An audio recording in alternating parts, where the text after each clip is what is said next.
Peace, family. It's Dynasty Mir. Search for Uhuru. Let's get some more people in the chat room before we get started.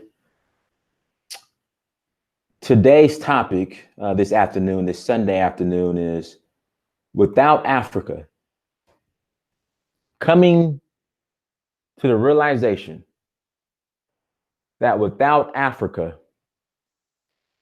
ATOS, Black Americans, African Americans, whatever you want to call it, will become a permanent underclass as a whole. Yeah, you might have some successful individuals here and there. You know, of course, you're going to have your Jay-Z's and your Puff Daddies. But without Africa, ATOS will become a permanent underclass in America. Shout out to straightblacklove.com. Make sure you guys go check out straightblacklove.com. Also, shout out to the brother Tomlini.com with the bags. I actually need to bring a bag in here so you guys can check it out.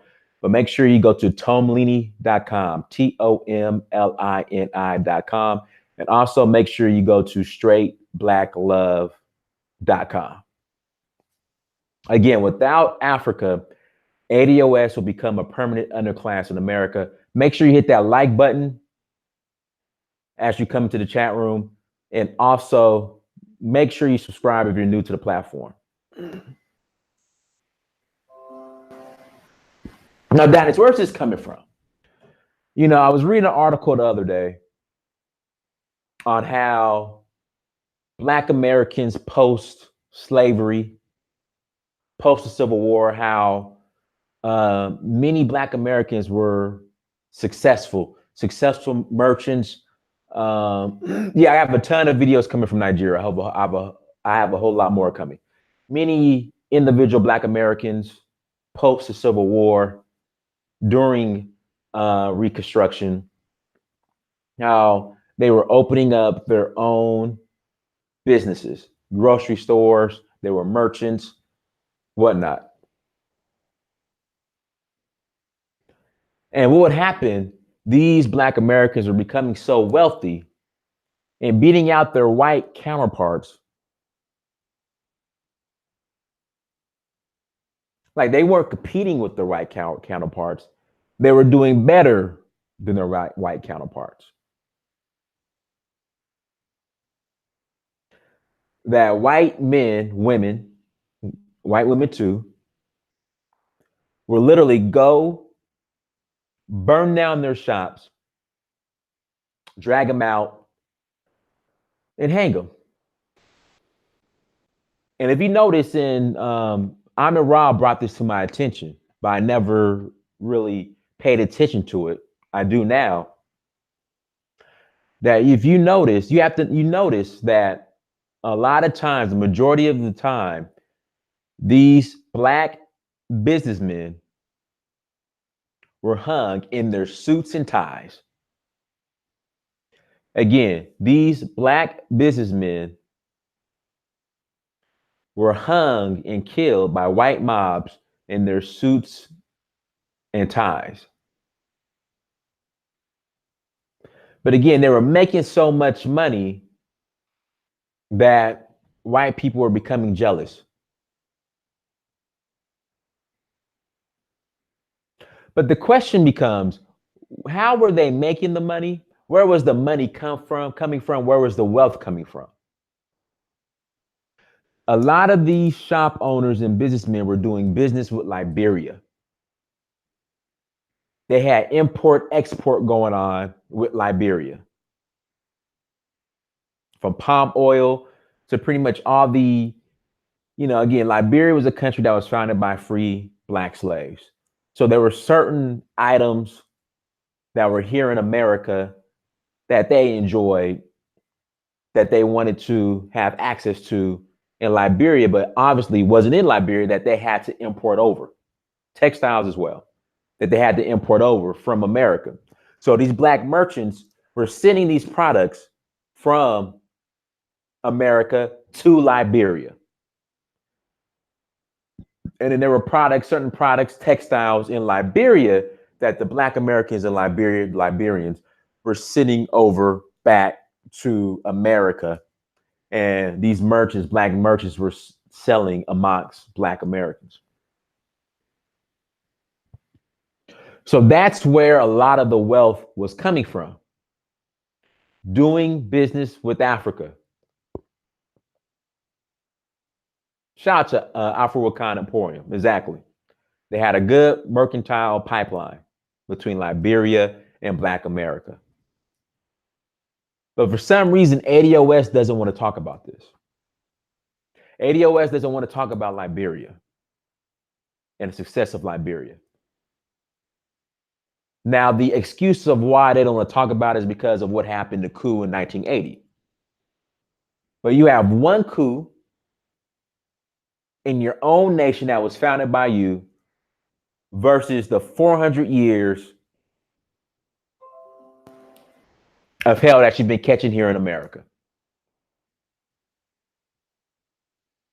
So you've been catching hell for 400 years here in America, but you want to rule out Liberia because of one coup. Meanwhile, every community that has came to America has ran a coup on the Black community. Whether it be the Arabs, the Koreans in the hair industry, the Chinese, the Indies in the gas stations. Hey, I only wore this short shirt twice. I haven't been wearing it all week. So you have all these communities that come into the Black community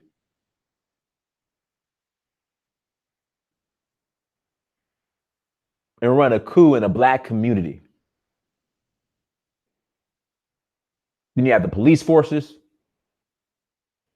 all these different entities that come into the Black community, set up shop, declare war. But damn it, you don't want to consider Liberia and study the history. Thank you, Philly Phil. Thank you for defending me. This is not the Oaktown Panther shirt. This is the Afrobeat versus Everybody shirt. Shout out to Seun Kuti for the shirt.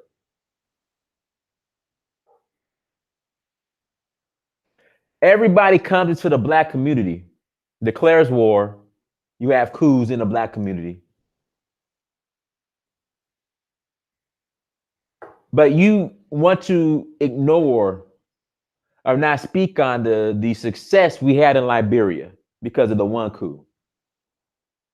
Or this one misconception that we came in and we're enslaving the locals, which is not true. I'm still waiting on somebody to show me how Americo-Liberians came into Liberia and was castrating the natives, enslaving the natives, raping the natives, pillaging the natives. I'm still waiting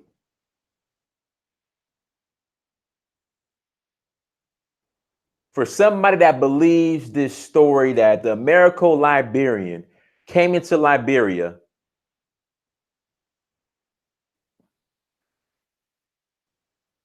the Americo-Liberia came into Liberia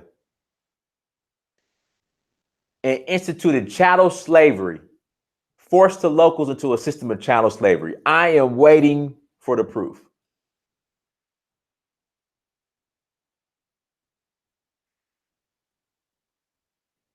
Still waiting. Again, show me where Americo-Liberians were practicing, were mutilating, castrating, hanging locals in broad daylight.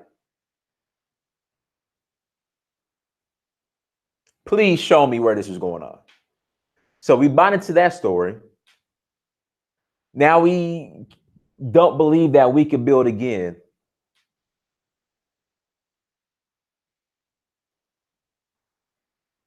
We bought into the story that we came over there just impressed and raped and pillaged. We brought into the lie. We bought the lie that we should not consider Liberia or study Liberia because of the coup of 1980.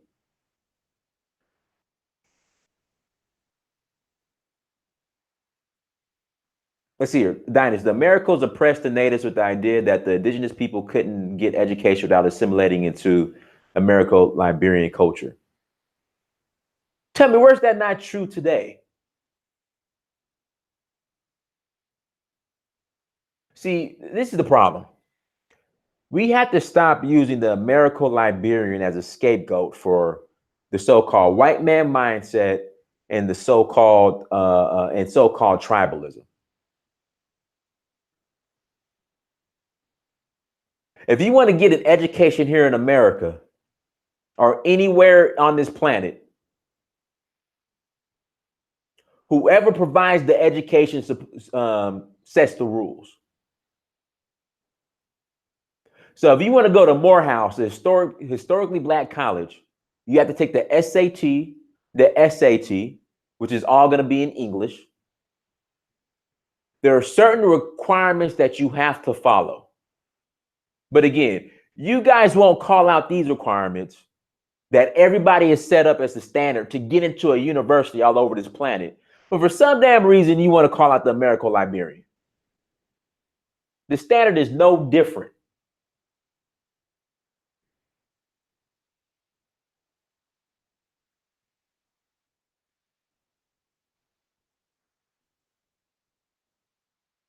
Do you think in the majority of these universities in Africa that they teach in their native language on a university level?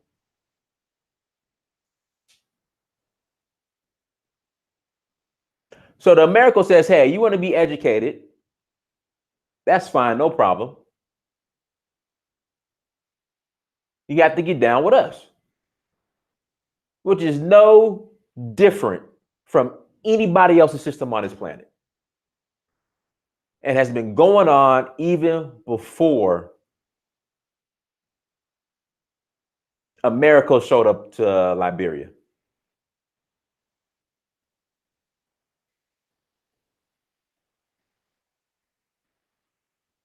So we got to stop with this. Again, we come up with all these Negro stalling tactics when it comes to Liberia.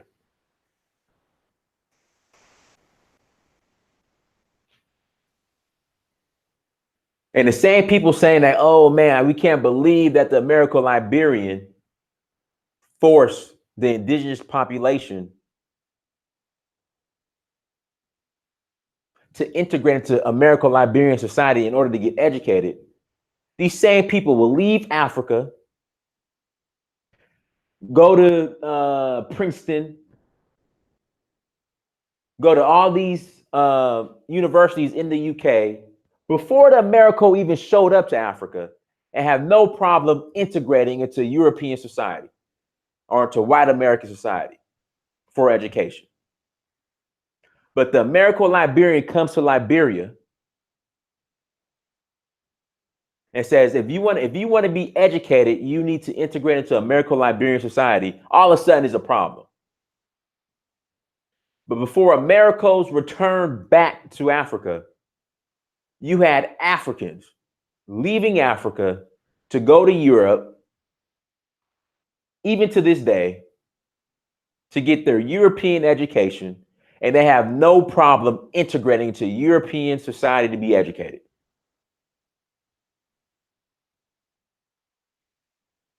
So we need to stop.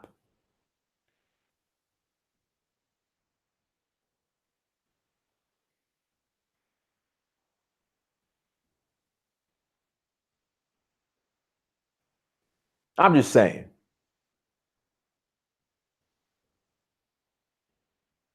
So the African has no problem integrating into your English society to go to Oxford University,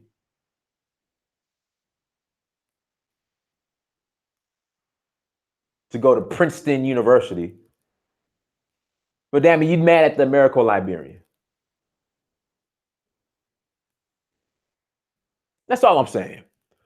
So let me get back to my point. So these Black American ATOS merchants had a pipeline set up with Liberia.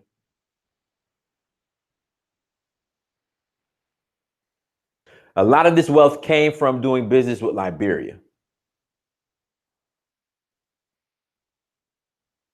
Read another article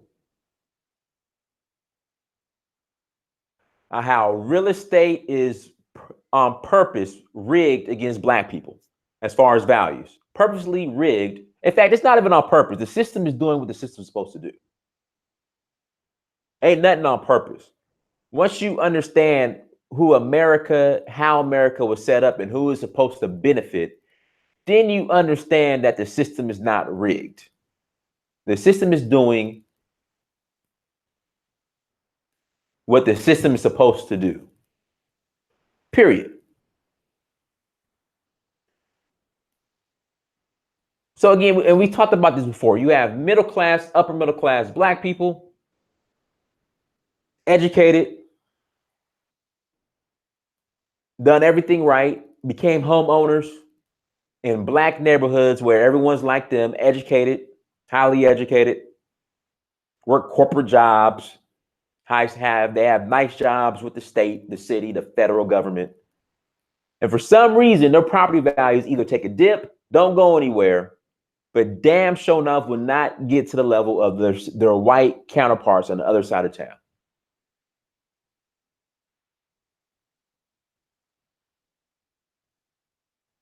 Meanwhile, in Africa, I have African friends who have land in a damn swamp.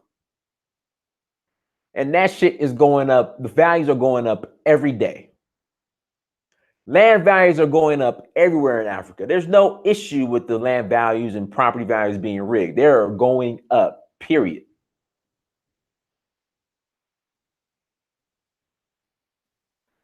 They are going up, period, no matter what.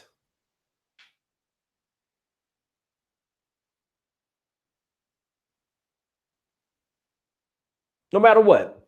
Property values in Africa stay going up. Here in America, it's a crapshoot.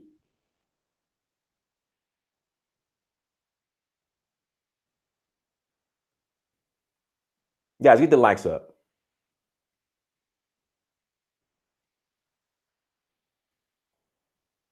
I have a property here in Atlanta, in the West End. Only reason why my property value went up is because of gentrification. I got in at the right place at the right time. That's why it went up. But if I would have bought my property in Lithonia or Stone Mountain, it would have went nowhere or probably went down.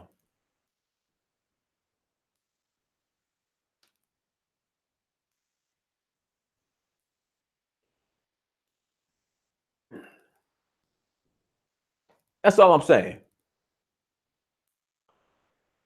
So you will continue to be a permanent underclass as a whole in America. Because again, the system was not built or meant for you as a collective. Now, again, you might have individuals like myself, like some other people who have been successful, but as a whole, it was not intended for you to win or to be on the same playing level as white people.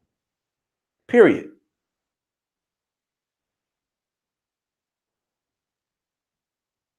Now, do you really want to have the argument with me that the system was intended for us to be on the same playing field as white people?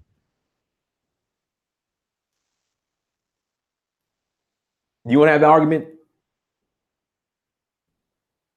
Yeah, some of us are going to get to the money. Yes, some of us are going to get rich. Absolutely. Not saying that. But as a whole, do you really think the system here in America was intended to put you on an even playing field with white people?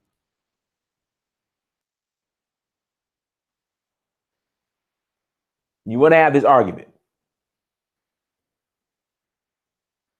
Here we go. Shout out to Africron Emporium. It benefits off of our individualism, the system, but doesn't bode well with the benefiting of our collective. There you go. You know, everybody's outraged about the Central Park Five. Okay, I understand. Absolutely. It was wrong what happened to him. But there's going to be a Central Park 6. There's going to be a Central Park 7. There's going to be a Khalif Bauer 2. You know, in fact, I was reading an article. Let me find this. I was reading an article the other day how I think it's like black people here in America has spent more than 20,000 years in prison for crimes they didn't do. Let me find this article. I should have had it pulled up already. 20,000 years in prison for crimes they didn't commit. And some people will say, well, it's racism, which it is. The system needs to be fixed. Here we go. Exonerated defendants spent 20,000 years in prison. Let me read this. This is on the University of Michigan law site. The National Registry of Exonerations, milestone. Exonerated defendants spent 20,000 years in prison. Governments paid more than $2.2 billion in compensation, but more than half of those exonerated received nothing. In August 2018, the National Registry of Exonerations passed a milestone. The number of years lost that exonerated defendants spent in prison for crimes they did not commit exceeded 20,000. The total now stands at 20,080 years.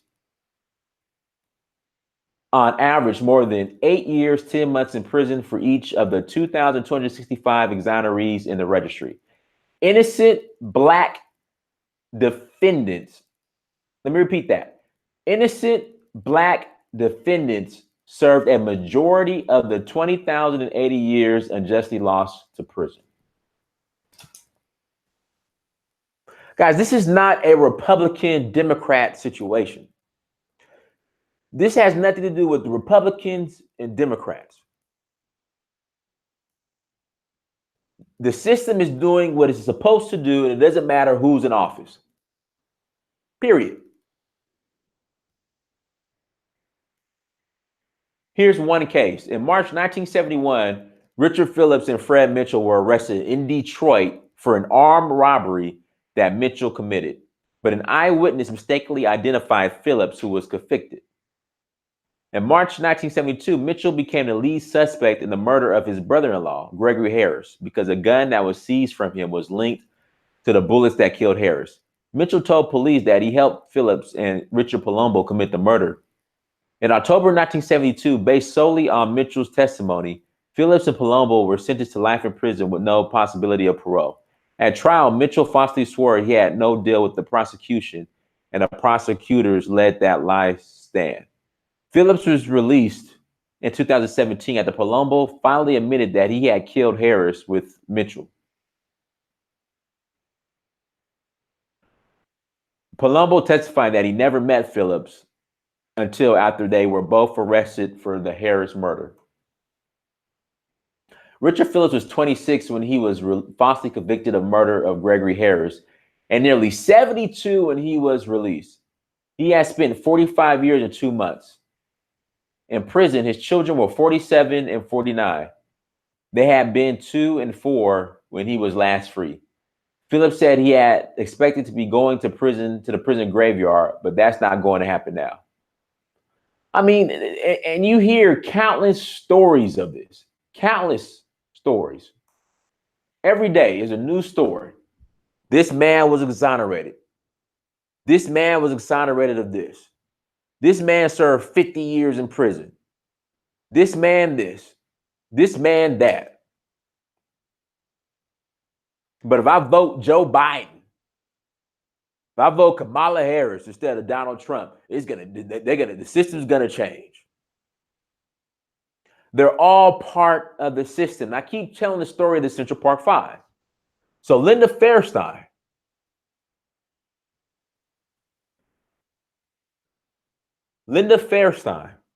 the guys, hit the like button as you come in to the chat room. Please hit that like button. Linda Fairstein, who's the main villain of the Central Park 5 series.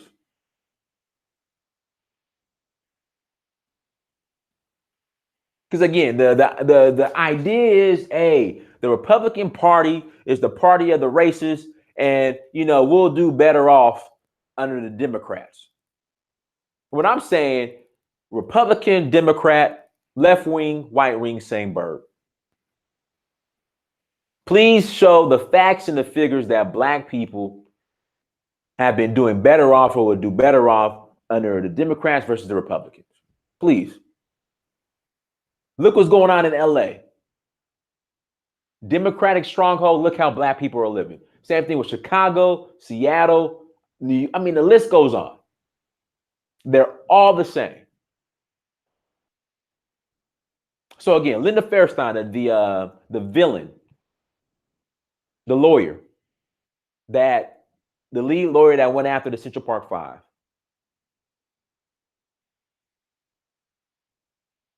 is a Democrat.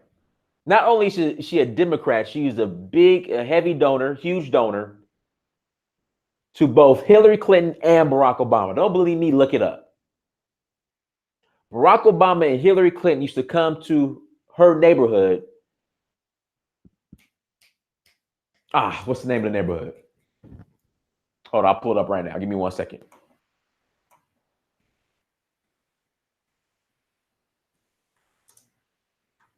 Guys, give me 1 second. Let me pull the name up of the neighborhood. Here we go.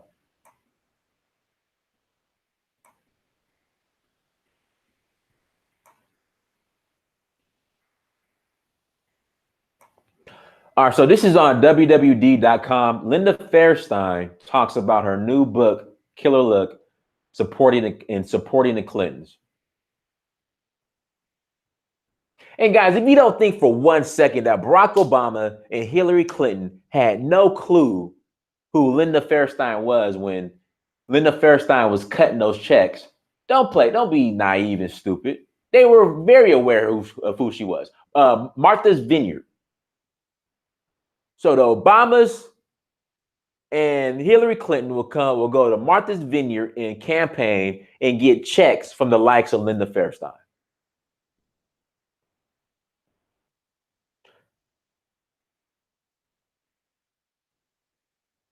And if you don't think there are Linda Fairsteins running all over the Democratic Party, and we're going to continue to keep this, the Democratic Party is racist, but they're not racist like the Republicans. You might as well just take this L. They all work together. Donald Trump, when he put the ad out,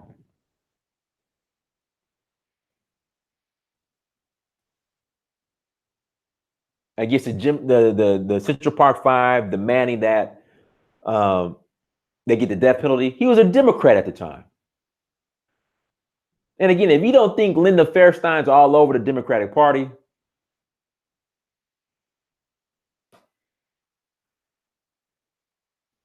you are naive and stupid. Again, they are all the same. All the same.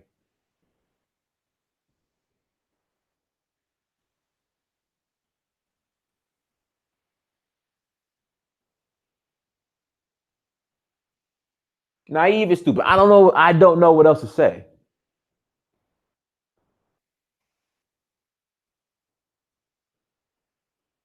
Yeah, but black Brazilians, they have a little more. This is what I noticed. Blacks, for some reason, the Black people in America, African Americans in America, boast and think, for the most part, that they are better off or don't need their connection to Africa, that they will be better off. Every other Black people, for the most part, have not forgotten their connection to Africa or renounced their connection to Africa as a whole. For some reason, Black people in America are just completely disconnected and will boast and are proud of it. It's the African American thing.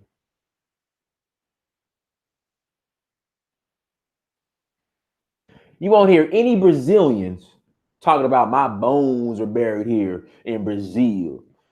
My ancestors built Brazil. In the same manner, you hear Black Americans, oh, my ancestors built America. Our bones are buried in America. And in Dominican Republic, yeah. They're on a whole nother level of just the Dominican Republic. They're just on a whole nother level, though.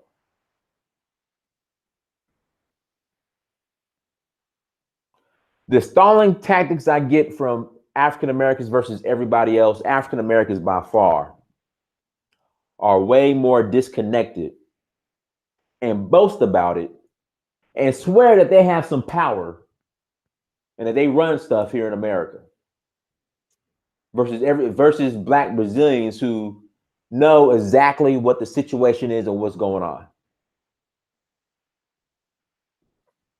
and are dealing with reality.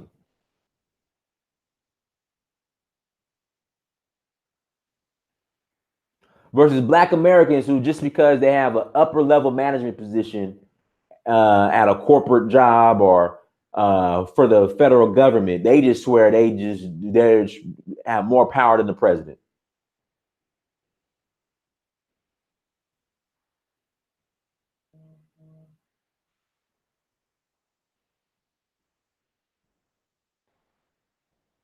That's the point I'm trying to get to. I'm serious. They have an upper level management job in corporate America or for the federal government. You can't tell them nothing. And they think they just run the show. They will swear to you that they run the show. You can't tell them nothing. That they're in power. I'm serious.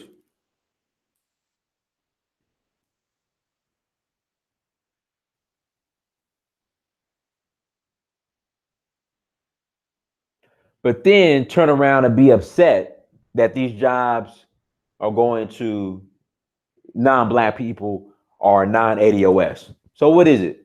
Either you run the show or you don't.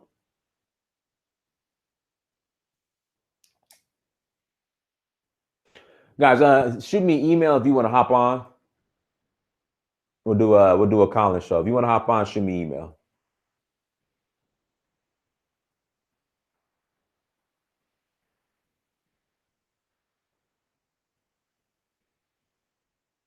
If you want to hop on, shoot me an email.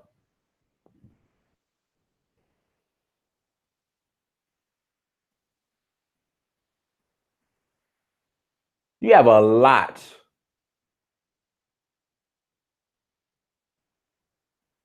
who will sit there and tell you that they run the show. In fact, I'll give you a prime example. There was this documentary on this music mogul called Avant that I watched the other day. Now, when I say ATOS, I don't necessarily mean that you identify as ATOS, but you are ATOS, if that makes sense. That you're a Black American, descendant of enslaved Africans or descendant of slaves here in America. And you have some that think just because of their position in corporate America, white-owned corporate America, that they got power and run the show. And then again, what's the end game for ATOS? Okay, you get your reparations checked in what? Because you have people at ATOS who are upset at white corporate-owned institutions for giving Black non-ATOS jobs over them.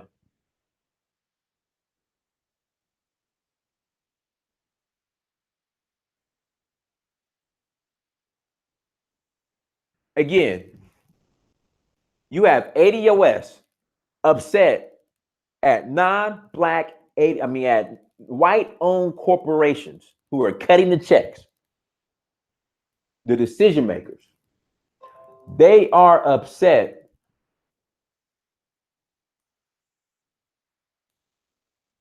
at Black non-ATOS people for getting jobs in white-owned corporate America.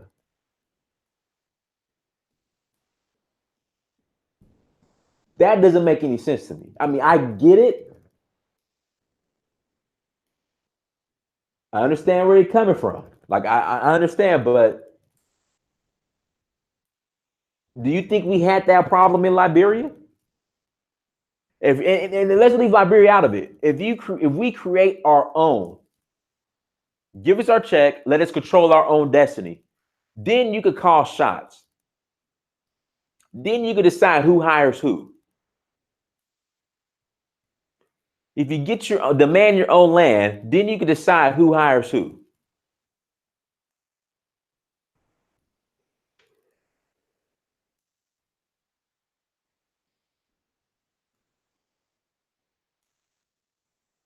It doesn't add up. So okay, help me out with this logic. So the ATOS will say, Dinus,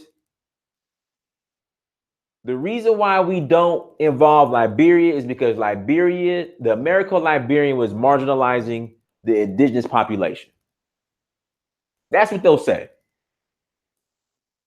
But then they'll turn around and say, we don't want these non-black ATOS. I'm sorry, we don't want these black non-ATOS people getting jobs in white-owned corporate America. So white-owned corporate America, Zaddy, make sure you marginalize the black immigrants so they don't get job in the corporations and give us the jobs. It sounds somewhat the same. I mean, so so you would rather have white corporate Zaddy marginalize the black immigrant. But then when I bring up Liberia, your stalling tactic is that the American Liberian ATOS was marginalizing the indigenous population. But you don't want immigrants getting these same jobs here in white corporate owned America.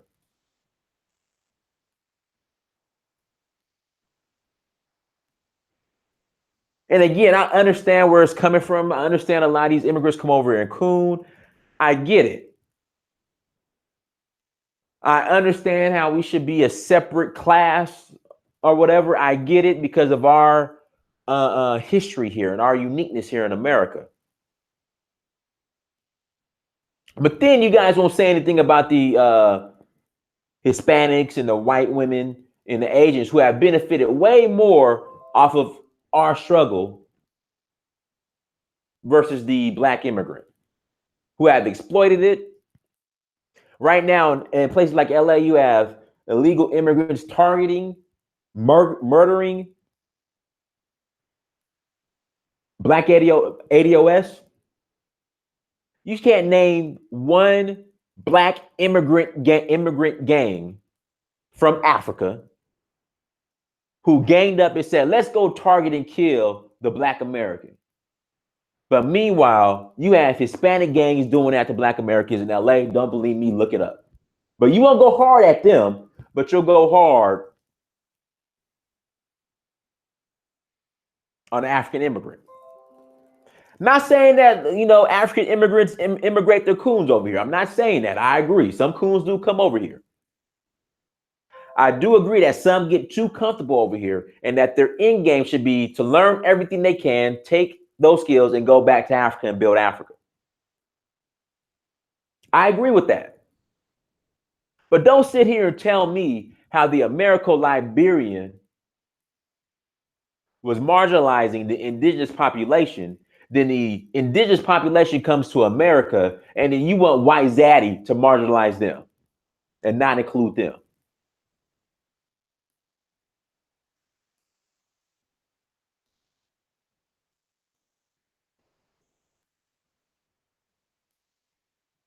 I don't get that because that's the argument I get, Dinus. We can't bring up Liberia. Why? How dare you bring up Liberia? Because the black Americans that went to Liberia were marginalizing the indigenous population. But then the indigenous population comes to America, white zaddy. Do not give these indigenous Africans any jobs or positions that were meant for us.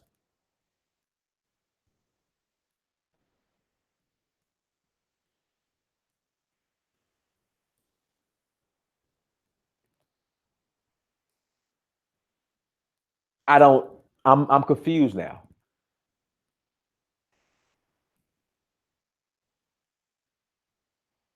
White Zaddy, white Hollywood Zaddy. Do not give these black British jobs in white Zaddy owned Hollywood. That is ATOS's stance.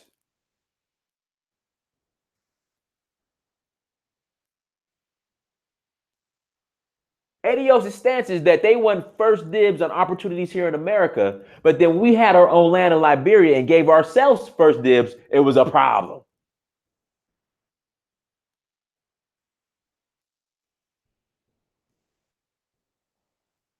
Again, ATOS wants first dibs on everything that white Zaddy is offering here in America. But then when I bring up like, hey, look, this is white owned. Who cuts the check? ATOS is not cutting the check. So ATOS is no position to tell these white Hollywood studio heads to not hire these black British actors. They get upset. But then when I bring up like, look, how about we build our own, then we can hire ourselves, or we can be the shot callers, and we cut the checks and we decide who we want to bring in. Or how about we build our own and build our own nation like we did in Liberia? Then you bring up how ATOS is marginalizing the indigenous population. I agree with ATOS as far as ATOS has a claim against the United States government.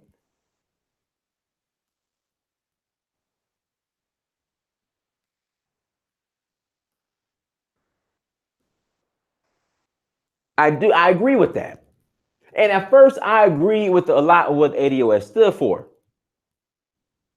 But some of the shit just doesn't make sense. Like, why don't you want a nation of your own? Why don't you want the opportunity to call your own shots? In Liberia, we called our own shots, and the excuse is we were marginalizing the indigenous population. Okay, I get it. But now the indigenous population comes to America, and you're upset at white Zaddy for not marginalizing the indigenous population enough here in America and not giving ATOS access to all the opportunities that white Zaddy has to offer.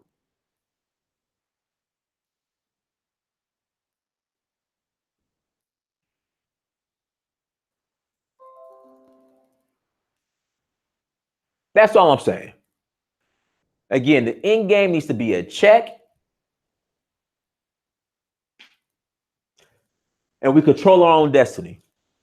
That's it. That's all. Nation of our own, or you integrate back into Africa. Because again, this whole ATOS, Black American culture, Black American this was an science experiment. And at the end of the day, like I said, a lot of people get upset when I say this. How can you brag about a culture that we do not control the distribution of? We don't control the distribution of it, period. At any day and moment, time and moment, day and moment, whatever you want to say, the so-called what's considered Black culture can change. And the people who sit at the table who decides what's Black culture and what's not is non-ATOS. And to be specific, is not Black.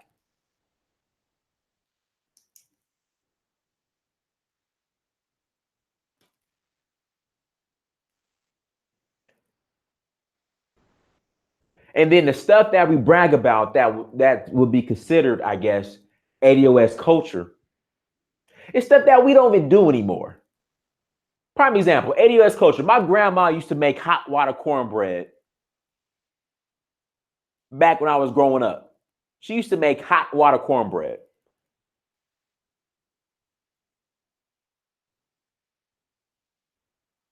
I mean, the stuff we claim, like, it's hot water cornbread. Like, is that ATOS culture? And then Who in this day and time still makes hot water cornbread?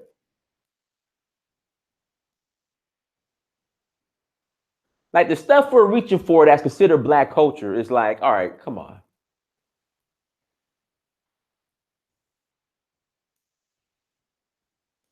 Like I said, just cut my check and I'm going to keep it. There we go. Slave food. Slave food is black. We brag about that being ATOS culture. Slave food.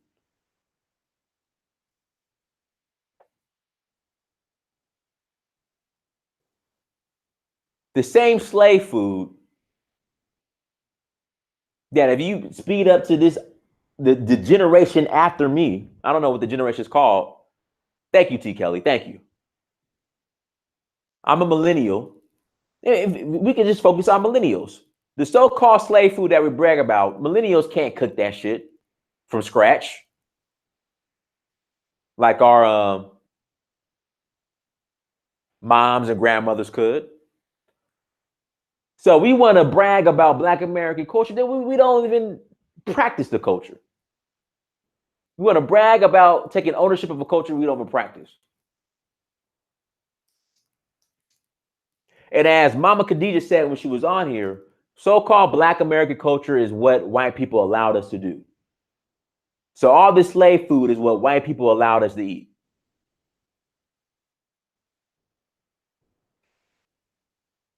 Because if we're going to brag about hot water cornbread, we might as well say McDonald's is Black American culture.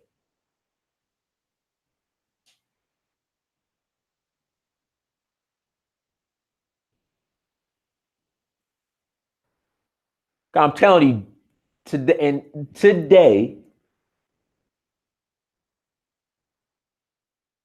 more of us are eating McDonald's than we are soul food or slave food, whatever you want to call it.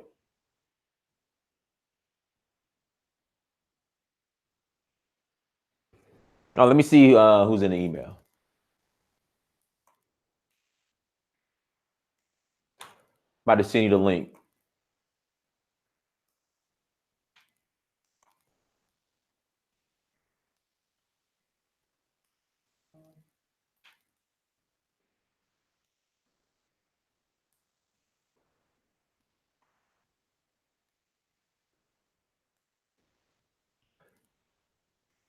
All right, Mike the philosopher.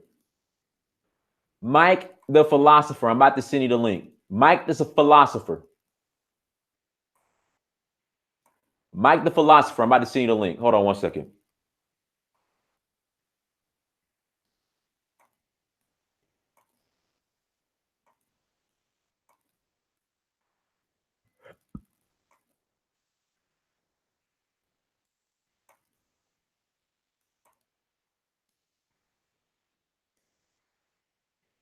Mike the philosopher. I just sent the link.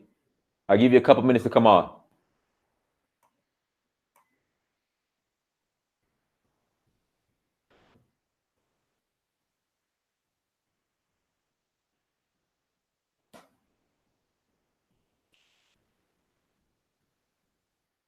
Mike the philosopher, send the link. And again, I agree with what a lot of ADOS said. Absolutely. Cut the check. But don't tell me that we should not focus on Liberia because Black American ADOS Liberian was marginalizing the indigenous people. But then when the indigenous people come here, you want white zaddy to marginalize them.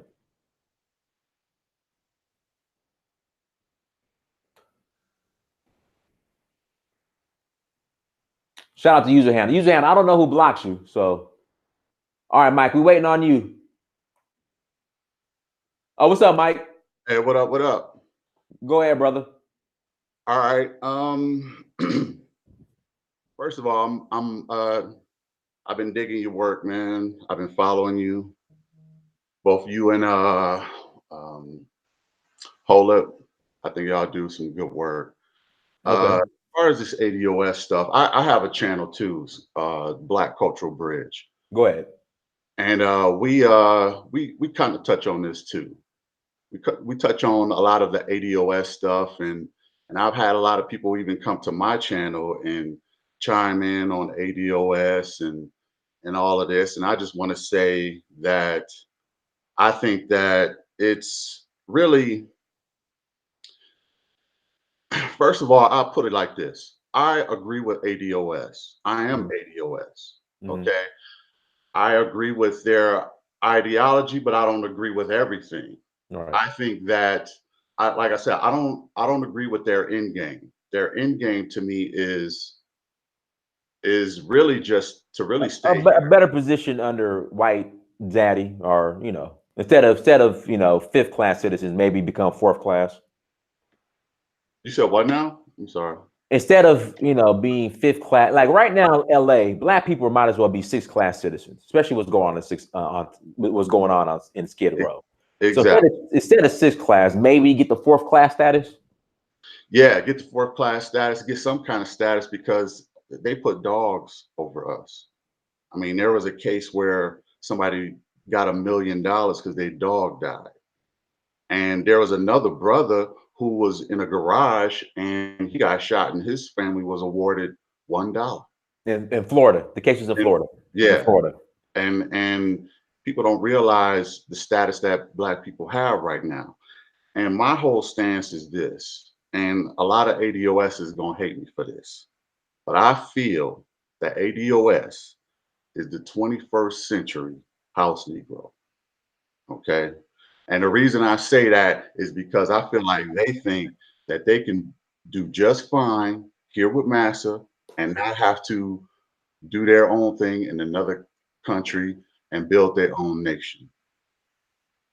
Right. And if you feel that way, then you are going to forever be oppressed. You're not going to ever progress in anything. You're just going to be happy with cutting a check and laying up under Massa. The only way we're going to ever really get somewhere is if we build our own. So I agree with the idea of cutting the check and getting the reparations, but ADOS did not even come up with that fight. Okay, reparations is something that's been fought for a long time. So that I mean, yeah, they're kind of pushing it forward, but it's not nothing I would consider new that they invented. We've been trying to get reparations, Hmm. and even the name of ADOS, I don't even agree with.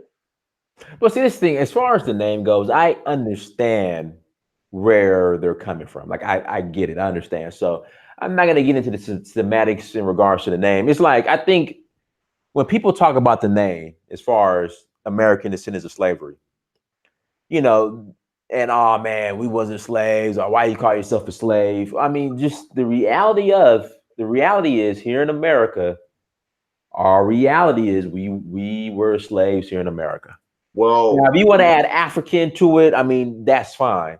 yeah, But it should be African American descendants of slaves. okay. Right now, they have it as American descendants of slavery.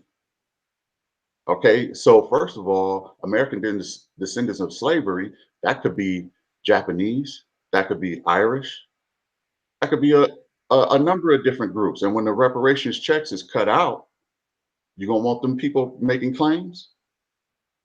You know, you need to be Well, I think the specific. thing is, a lot of these people already got their claims, especially the Well, yeah, Japanese. the Japanese, they got their claims already. But what I'm saying is, it's not specific enough to us. If you want to make a claim for reparations, make the name correct. It should be American, African American descendants of slaves. That's what it should be. I mean, then that would mess up the whole ADOS acronym. I get it, but we need to do it correctly if we're gonna do it. But at the same time, I just feel like it's more of a Stockholm syndrome, house Negro mentality. Hey, Mm. Don. That's just how I Hey, feel. Don Samir. Was that this Shima? Yes, it is. Shima, what's going on, brother? Nothing much. Just kind of hanging down there. Shima, are you No, just are trying. you Shima, are you in New York or DC? I'm in Baltimore, actually. Okay, okay. Now you're a pastry chef, right? Yes. I'm greedy as hell. So when I come to DC, man, do you have a storefront or like where? To be honest, I do more of my own thing at home. I actually work at the local Maryland Live Casino as one of the main chefs there. Okay. Okay. All right, go ahead, Shima. Here's one thing I have to say. Like, a lot of people might hate me for this, for this comment, but like, please take my word for this. I do agree with what ATOS says, and what even some of the things they say about Africans. Like, should African Americans get their reparations? Yes, they should. And do some African coons come over here? Yeah, they do. Believe me, I grew up with them.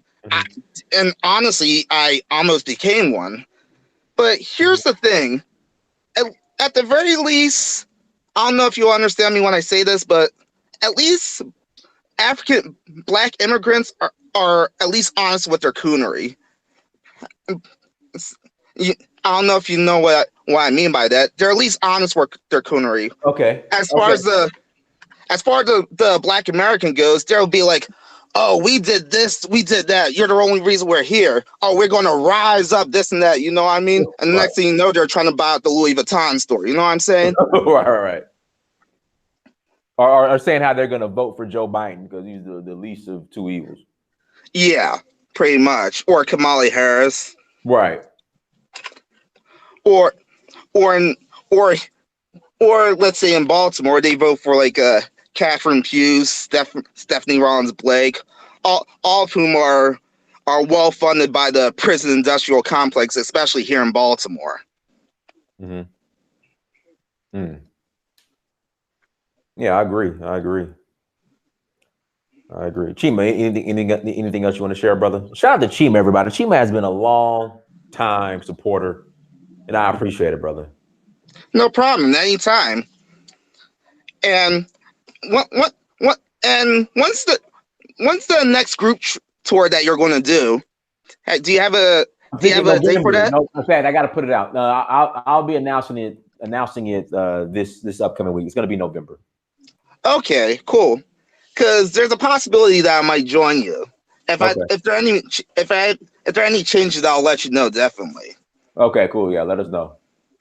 All right. All right, brother. All right. Let me tell you something. Go ahead. I came for you through your advice show interview, right? Okay. And let me tell you something. Ever since I started watching your videos, I just gotten a whole new perspective on Africa. I mean, I went there 2 years ago, and for some reason, I just felt so peaceful there. I mean, I've been to Africa before, but I didn't really think much of it. But nowadays, I just feel like I'm so much at peace there as compared to here. Right. Maybe it's just a process. Maybe it's just a process of me growing up or something like that. But anyone who's talking trash about Africa, if you're not going to visit, at least Google some pictures of it first instead of just talking shit about it. You know what I'm saying? Absolutely, brother. Well, Chima, we appreciate you coming on. No problem, Dinus. All right, bro. Let me pass the link to somebody else. All right. But anything else you wanted to say?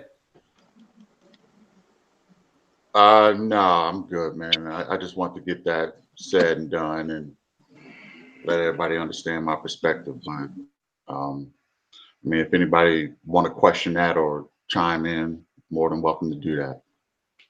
Okay, cool. So thanks for having me on, man. No problem, brother. Let me pass the link to let's see what we got here. Darius Lamb. I'm about to send you the link. And then we'll do a couple more, then we'll close out. I need to go eat lunch. I'm hungry. Darius Lamb and Antonio Lane. Antonio Lane, I just sent you the link. So you brothers could hop on.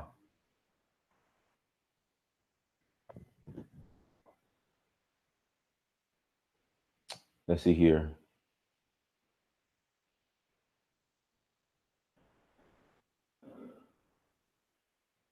Darius, I just sent you the link, so I'm waiting for you to hop on.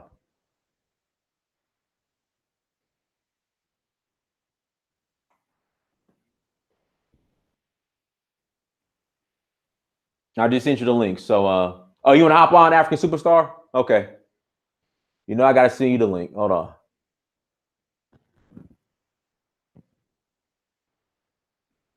You know, I got to send you the link.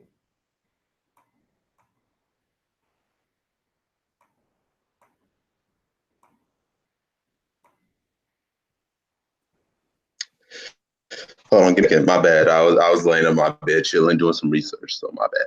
Okay. What's going on, brother? Oh, it's going pretty well. I'm pretty excited about this.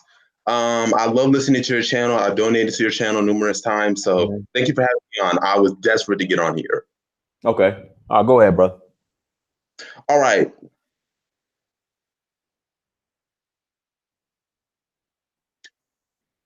You there? Hello? Hey, Donis. Yeah. Hey, Hold on. thanks Let the other brother speak real quick, Atwan. Go ahead, Darius.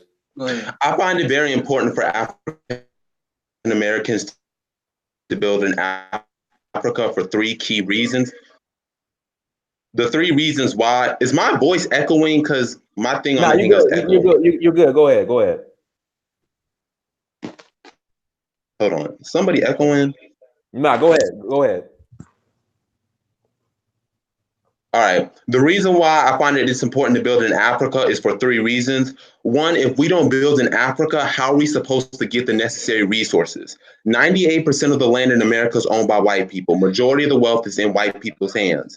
So therefore, in order for us to have the necessary resources, such as gold, diamonds, silver, titanium, chromium, rare earth metals, we need to invest in Africa. I mean, you can look at any diaspora, whether or not it's in India, China, Japan, all these other countries, they have their major homeland as their major source of income, import and exports.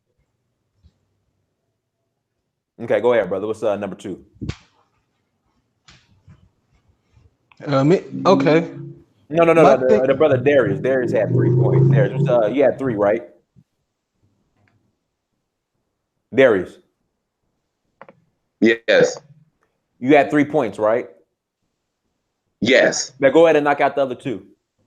I agree. The first point was dealing with trade. The second reason why is the perception and reputation of Africa. And number 3, the potential world impacts. According to when I was doing research, and I do a lot of research about world affairs, is the reason why they call it the Asian century is because Asians are starting to do more intra-Asian trade. 69% of European trade occurs within European nations and with the European diaspora. 53% of Asian trade occurs within Asia.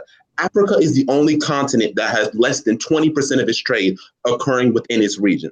So therefore, if we want to possibly build an empire and for people to respect us in the global and political aspects, it's going to have to start in Africa. This idea that somehow you are going to build in a country that, number one, was not designed for you. Number 2, if you look at the After Slave Act of 1808 and the Fugitive Slave Act of 1850, many African Americans thought that immigration to Liberia was the only way.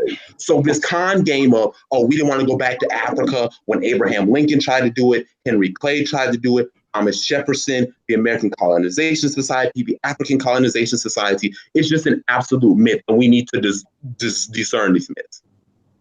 Okay. All right, brother. What's number 3? Number 3 is the global impacts.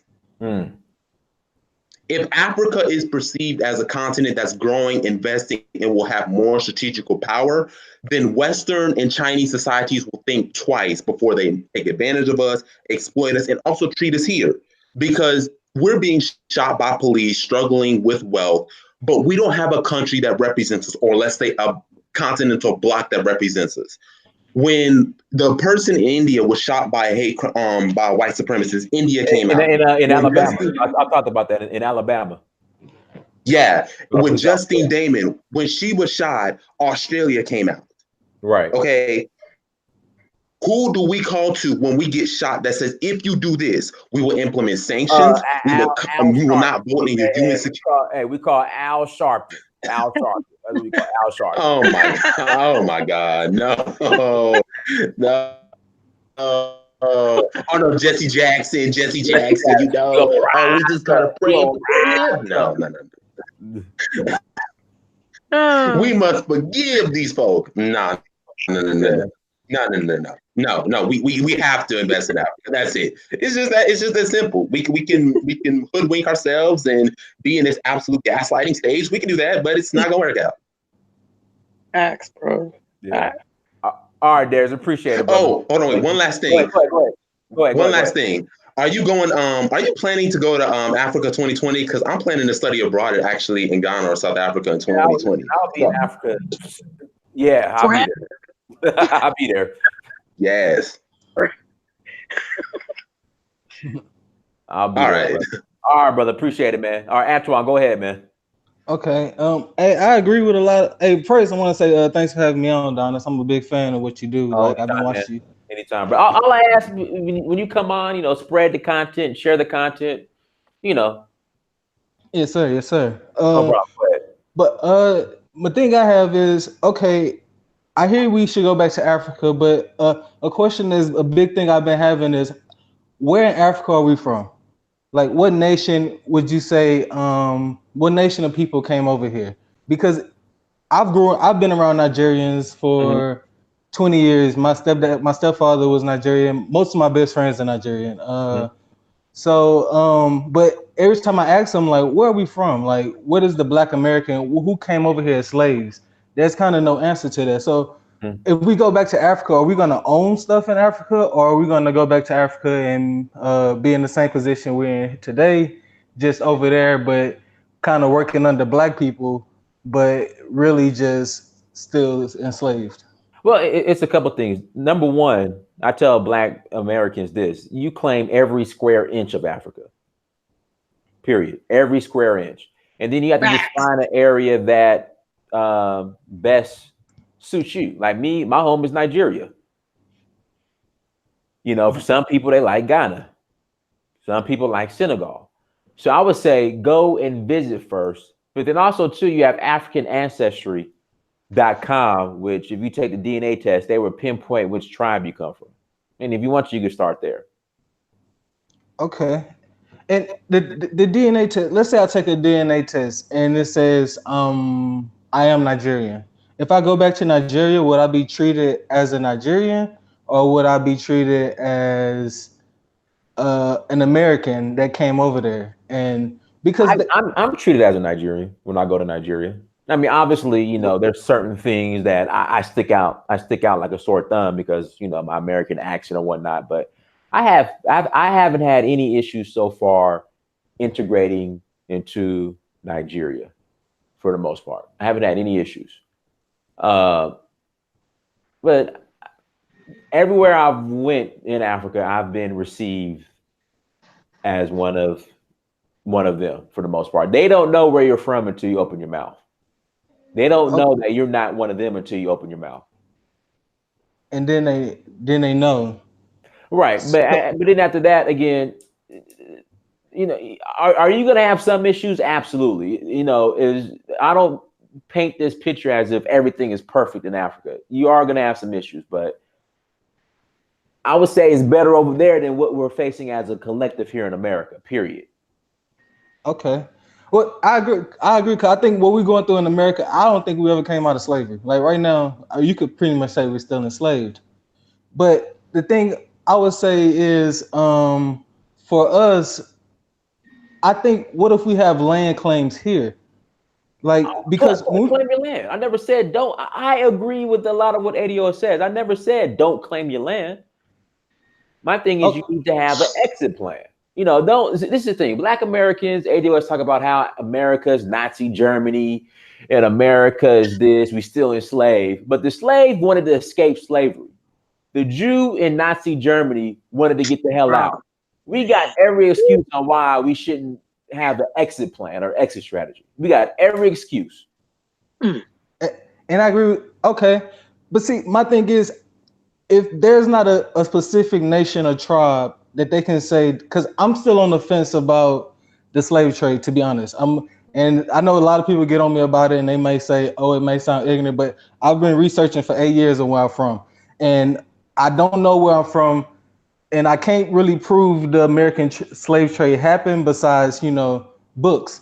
And then my other proof is to go read another book. But if I ask to see a ship or anything, or they just found another ship right now in Alabama.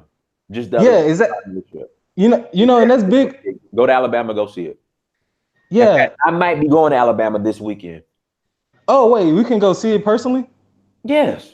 Oh, okay. See, this is the issue I have with this whole where the slave ship things. Let me ask you this: How old are you, Antoine? 28. Okay, I want you to go ask your mom does she still have her 8-track player.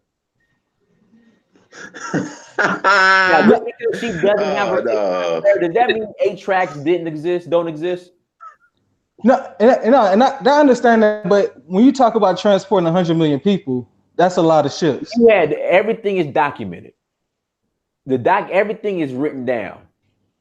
Yeah, but it's not detailed at all. As far as The details are there. They have them at records in England and the UK, records here in America. They just found the last slave ship. I've been to probably 10 slave dungeons up and down the coast of West Africa. Okay, but and I hear you, but when I say details, I mean who built the ships, how were they built? Dinus, can I elaborate on that, please? Antoine, can I respond to that, please, Dinus? I want you to give me the name of the individual that built your laptop or your phone that you're talking on right now. Give me the name. Can I respond to that? Okay. Antoine, I want you to give me the name of the individual are individuals in China who built your laptop or your phone or device that you're speaking on to me right now. Give me. But I can tell you the company that built it. I can't tell you the company. They have the companies documented and the individuals who paid for these explorations documented from Spain to France to England to right here in America. It's all documented. The last slave ship they just found, they have the name of the individual businessmen who paid for the ship to go to Africa and bring slaves back illegally, because the last ship that came here, slavery was banned. They have the names. Everything is documented. Dinus, can I respond to that, please? Can I make something about that? Because I'm desperate to say something about that right now. Go ahead. Okay, if we want to be honest, the first slaves came here in 1526, and the last slaves were abolished in Brazil in 1888. That's approximately 352 years, well, 62 years to be exact. To think that over 100 million people could not cross the transatlantic slave trade from Benin to as far east as Madagascar and Mauritius, because some slaves did come from Madagascar, Mozambique, and Southern Africa, you are absolutely being preposterous. It's been properly documented. We can talk about what happened on the slave ships, how sharks would literally go and eat off of the slaves that dumped off from the slave ships. We can give you the slave receipts of slaves that came from Guinea, Senegambia, the Pepper Coast, the Bight of Benin. This is all statistically proven. And for you to say, well, the transatlantic slave trade did not happen is not only an insult to all of those like Phyllis Wheatley and all the slaves who got buried alive, all the slaves who literally had bayonets stuck up in them, all the slaves that literally got hung up and they put their bodies on 2 horses and they split their bodies in half. It's a great insult to that. It is a great insult because basically you are questioning these slaves' narratives. Oh, it didn't happen.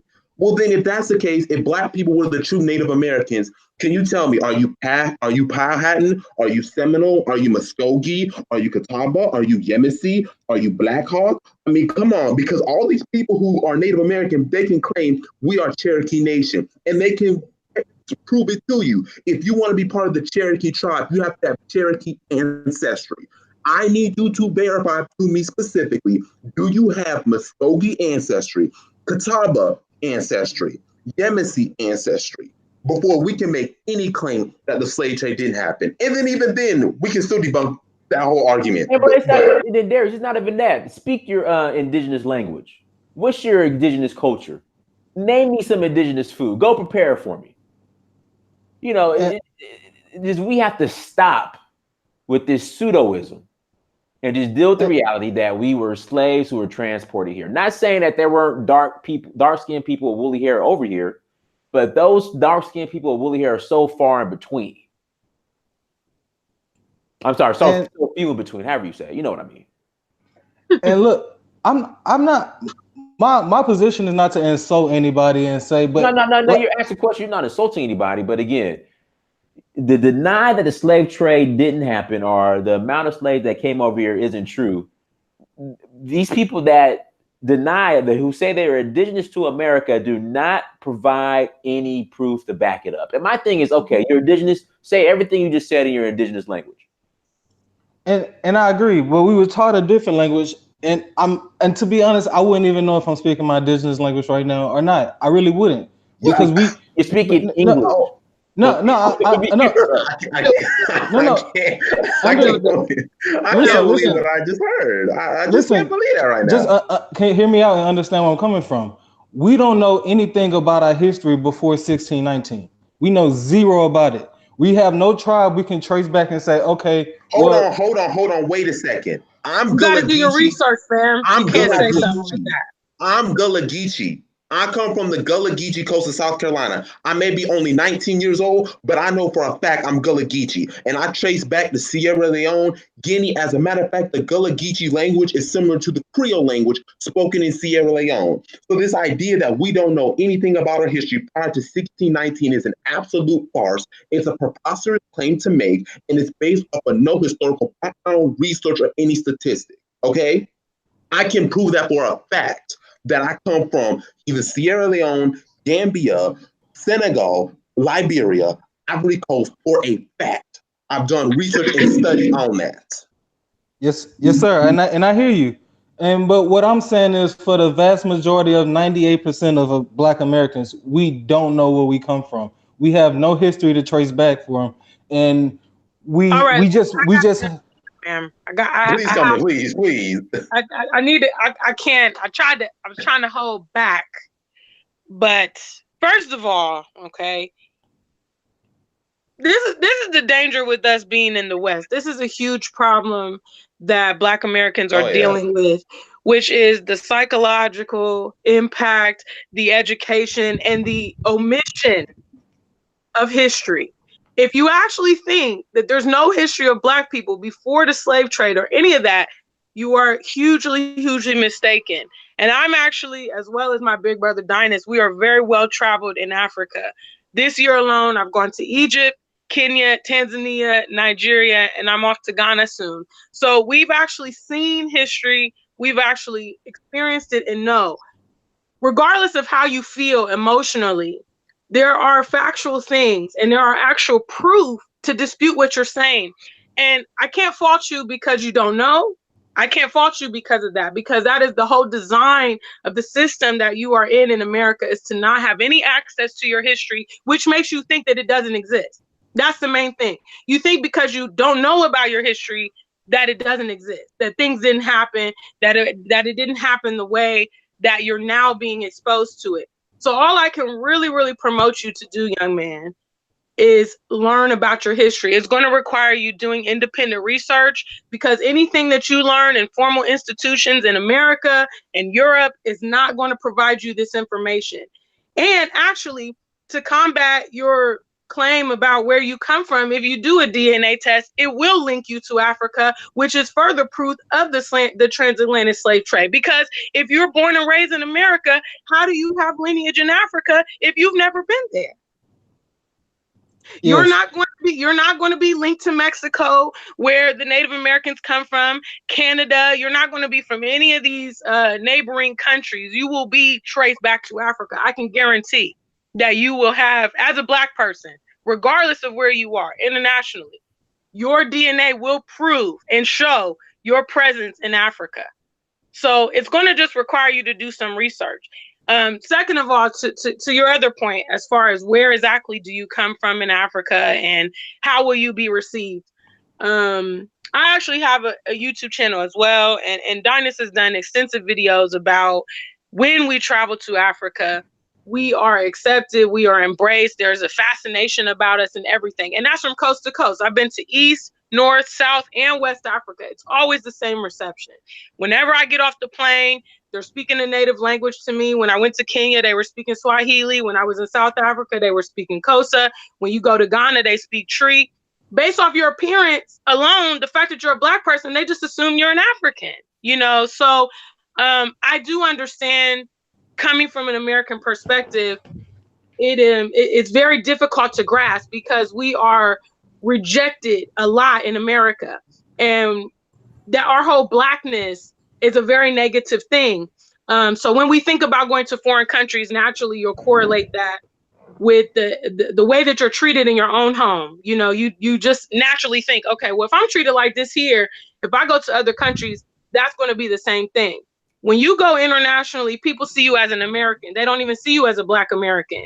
So based off that, you do receive, you know, privilege. People are interested. They want to talk to you. They want to hear your accent and things like that. So I just want to, you know, encourage you to broaden your horizons. You know, it's a lot bigger than what you've had access to in America. That is what Dynas and I have dedicated our platforms to doing, is providing that necessary exposure to young people, because the situation that's happening in America is very, very bleak.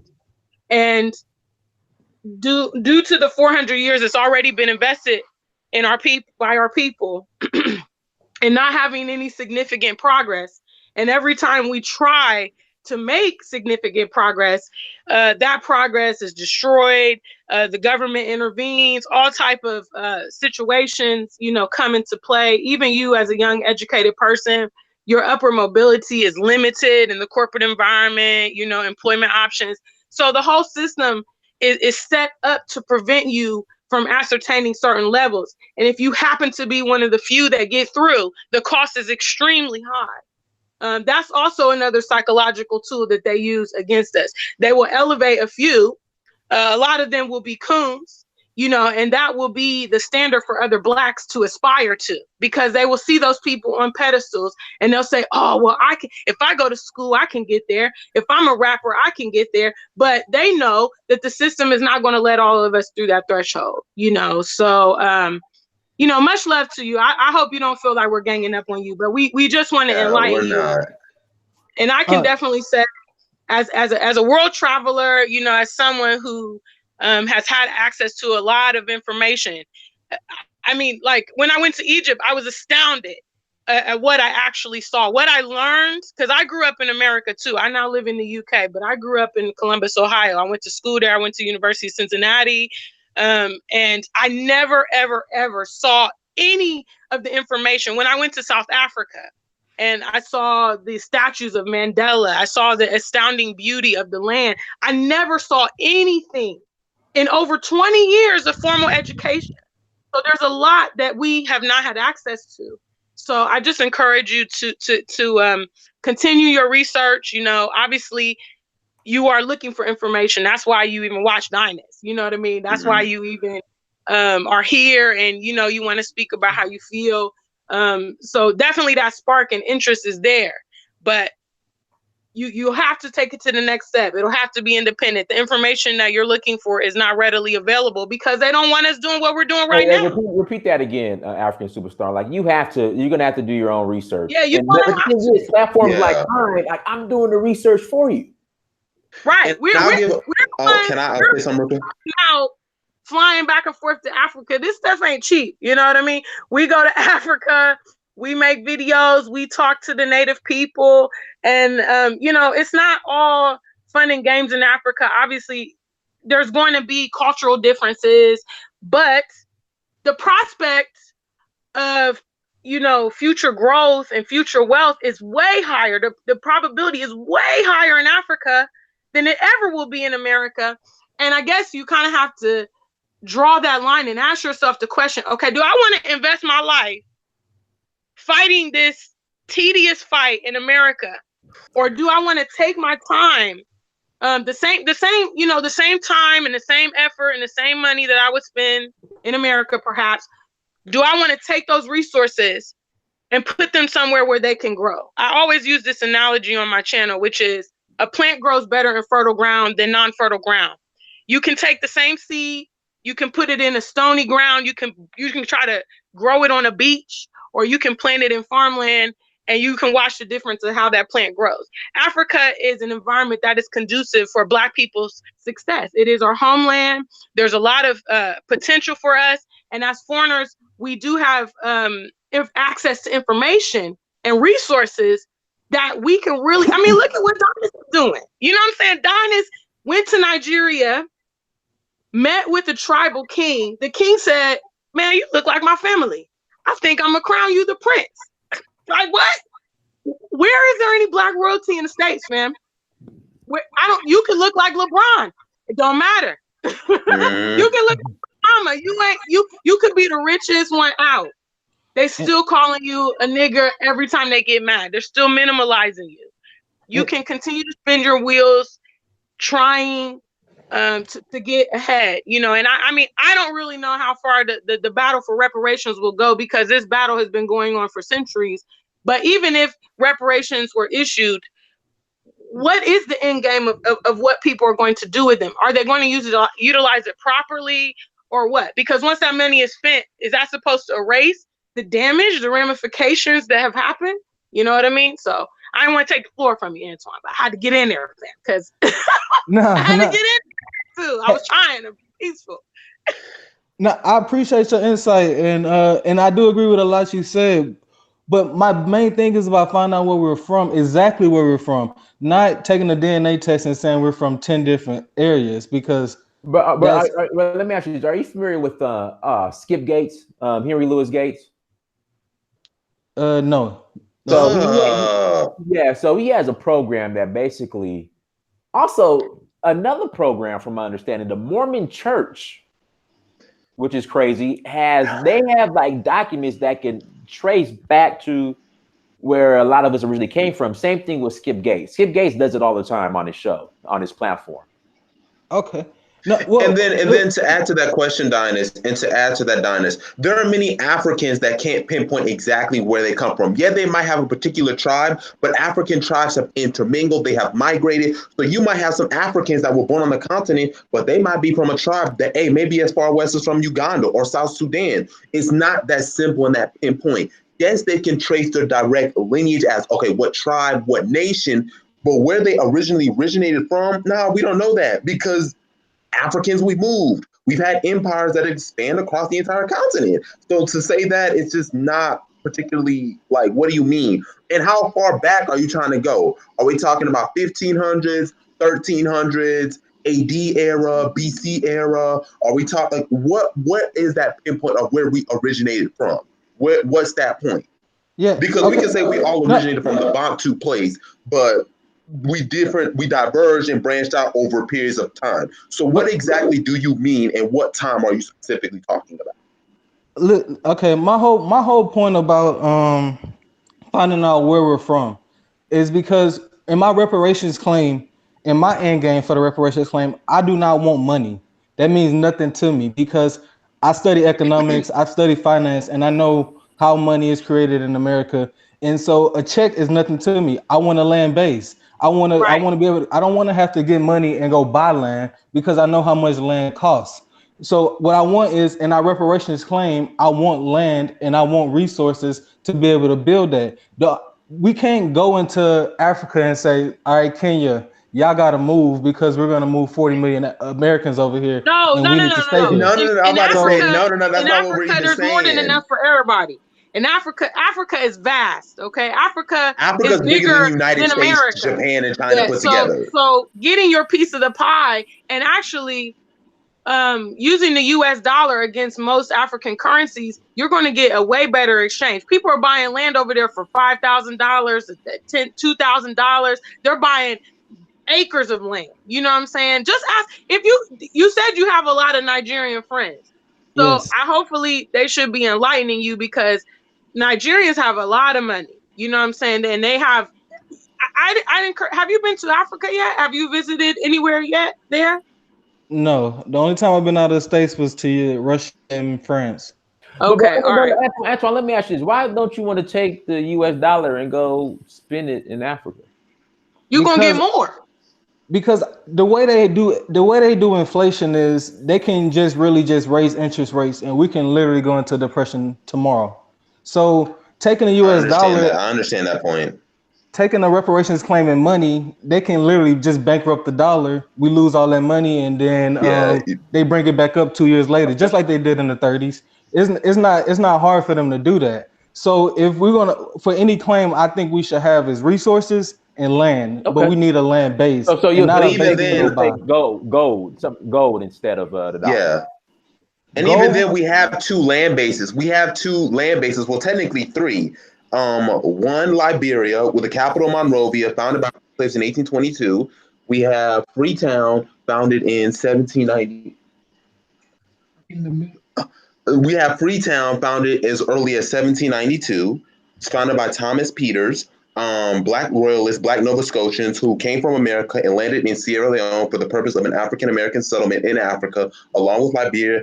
And Dinus, I know you have a problem with the Dominicans, the Dominican Republic, but we do have a connection to Dominicans. They're called the Samana Americans, and there's a place in the Dominican called Samana. Most of them are of African American descent. So we do have places and land bases where we can go and aggregate. We just have to do research because, like she said, they're not going to tell you about Samana Americans, the Americans who went to Trinidad and Tobago. They're not going to tell you about the African Americans who went to the Bahamas, the Aku people in the Gambia, Sierra Leone Creole people founded in Sierra Leone. Liberia, where the first 10 presidents, well, first 14 presidents were of African American descent, the last being Garrison Gibson, 1900 to 1904. But you have to really do all this research. That's why I have such a passion and desire for Liberia, which is why when I was at my university freshman year, I had a Liberian flag as my wallpaper. And one of my close friends walked up to me and he was like, "Do you know what flag that is?" And I was like, "Yeah, it's a Liberian flag." And he's like, "Oh, how'd you know?" And I was like, "Yes, it was founded by this country." He's like, "Oh my God, you know so much about this. You know more than some Liberians do." And they were really impressed by that. So you really have to take that time because otherwise we're not going to get to where we need. So you have to take that time. I've hardly had rarely any problems with Africans. As a matter of fact, many Africans are shocked by how much I know about their own countries. When they say, "Oh, you're from Nigeria," I say, "Okay, are you Yoruba, Igbo, Hausa, Fulani? Are you from Lagos, Ibadan? Are you from Zaria? Are you from Kano? Are you from Abuja? Are you from Enugu, Ghana? Are you from Kumasi?" When you take this time, you're going to have better connections. But if you're not going to do all this tough research, then it's not really going to. It's, the whole plan of an end game is not going to end well. It's not going to really function together because you don't have everything together. and I understand. Hey, real Yes, quick, go quick. ahead. We Go got ahead. brother JC just hopped on, friend, and brother JC All right. is from Gabon. So I want he's from West Africa. Yeah, So I want him to give this by way of from the Congo. African perspective. Go ahead and give your take, JC. Yeah, so my name is JC, born in the Congo, grew up in Gabon, all that Central West Africa. Um, we're talking about studying places where we want to go to in Africa. But yet again, we are not talking about studying places we want to go to when we go to Russia or when we go to France. Um, the brother that the dread brother, the dreadlock brother. I'm sorry, I didn't get the names because I just have someone I wasn't really following from from Jump Street. Just stated that he had gone to Russia and France, but I'm pretty sure he didn't take the time to make as much study as far as the currencies there were concerned than what it is concerned about when it's a matter of going back to Africa. Uh, these currencies are not going to be fluctuating as much whether you studied economics or not. The idea is to first go visit and then study whatever it is that you need to study about yourself and find yourself a place there. That's what I wanted to say. Uh, I appreciate the history lesson the other brother gave earlier, but it had nothing to do with answering to his concern. And his concern was more the economic side of it. And the economics will not change within the next 2 years or the next year. And even if it does change, it means that it will have an impact on the American economy as well. So let's just stay on the matters. Euro changed in France and Germany. They used to have the Dutch mark. Uh, in France, they had the franc, and all of a sudden, they decided to all agree to have the euro. Now you have Brexit that's taking place in England. So that changes and it has an impact on the American society. But Africa is still going to be there, and Africa is going to be Africa. We do not Facts. have a we do not have one currency that is covering the whole Good point. continent. We'll get to that point eventually, but for the American dollar to have such an impact on our economies, we will need to have one and only one currency rather than dealing with 54 currencies that are being applied everywhere in Africa. That's basically what I wanted to say. Okay. Eh, To get back to brother Hold Derek. on, real second. Guys, let's hit that like button. We have 413 people watching, only 207 likes. Please Hit hit the that likes like up. button if you're new and subscribe. If you're new, Could go do ahead. better. All right, go ahead. Read to the super chat too. And super chat too. Yeah, super chat too. Go ahead. Yeah. My main question is, you say how far back should we go in history? I think we should go back as far as we need to go, because everybody in the world knows exactly where they come from but us. And so like, it's good to say we can go mingle with our people in Africa, because like I said, most of my friends are Nigerian. Like, I'm from Houston, Texas. So if anybody know about Southwest Houston, Texas, you know, like, Oh yeah, there's it's, That's baby Nigeria. I know. yeah, yeah. that's Yeah. But I could say it's also baby Kinshasa if you go down to Dallas. So D- Dallas as we well. all there. I went to school in UT Arlington. Yeah. So yes, I agree. Dallas too. Uh, Dallas is baby Congo. Los Angeles, little Ethiopia. Yeah. Exactly. but my claim is, if we don't have a land base, we can't say we can go and be friendly with people. I can go to China and be friendly with people. I could go to anywhere in the world and be friendly with people, but it doesn't change the fact that we don't have a home. We don't have somewhere we can cultivate. And just You saying do. we don't, because can I go to Nigeria and say this is my home? Yeah, I've done it. yes, I've already done it. yes, Well, I can you go to Nigeria can. as an American. I can go to Nigeria because I think they just denied like a claim. No. Okay, listen. So I know you're talking about that legislation. The way it was presented to Nigerian Congress is the reason why it was denied. But each individual state is working on their own individual, I guess, repatriation. I just went through it. I just did it. Yeah, you just got it passed They're working on their Yeah. own a couple months repatriation ago. But for okay, for Black Americans, or those of the diaspora who want to return to Nigeria. Each individual state is working on a program.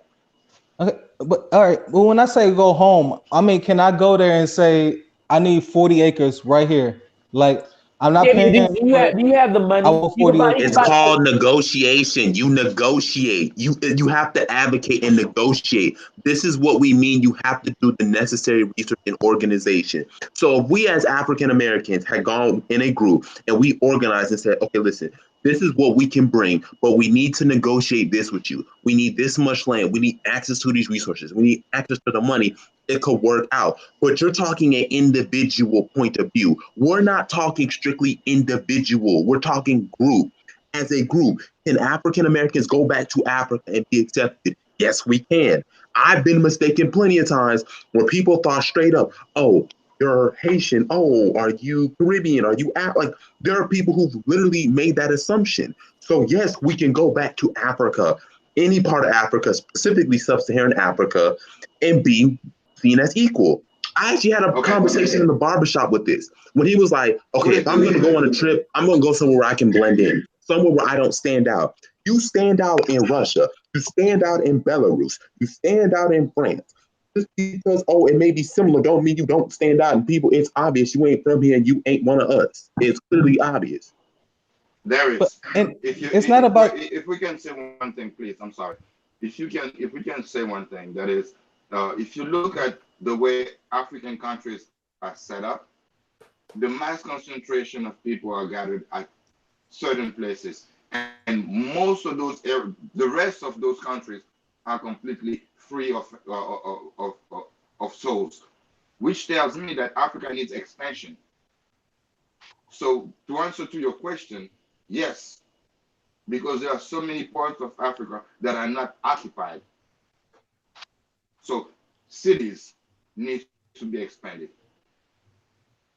So going back to Darius' point, the idea is for mass movement, and that will have an impact actually on the American economy more so than one individual person living. Imagine a million American people deciding to just go for 3 months onto the continent. That impact on the American economy will be huge. Both ways. America will see money go, Africa will see money coming in. Just a point. Okay. I guess my claim is until I can get 100% view of we came from this nation, I'm going to maintain until I see, of course, slave ships, because I don't see a land that's better than America. And when I say that is, this isn't white people's land. This isn't That's white not people's how land. ethnography works. That's not how Listen, listen. ethnography and Okay, demography works. okay. People Just let me don't. finish. Can I finish? But Okay. listen, I don't see a land like America, and I know that what I But you do. What haven't even traveled. You haven't. listen. I do have. I know it's not 100% pure, but I do have Google Maps, and I do spend hours upon hours looking at No, no, different no, no, countries. no, no, no, no, no, Listen, no, no, no. listen. Can Sorry, I finish? I have to Can I jump in. finish? Please, I'm sorry. Please finish. Can I please No, finish? no. I always Let him finish. Let him finish. Let him finish. Let him finish. Let him finish.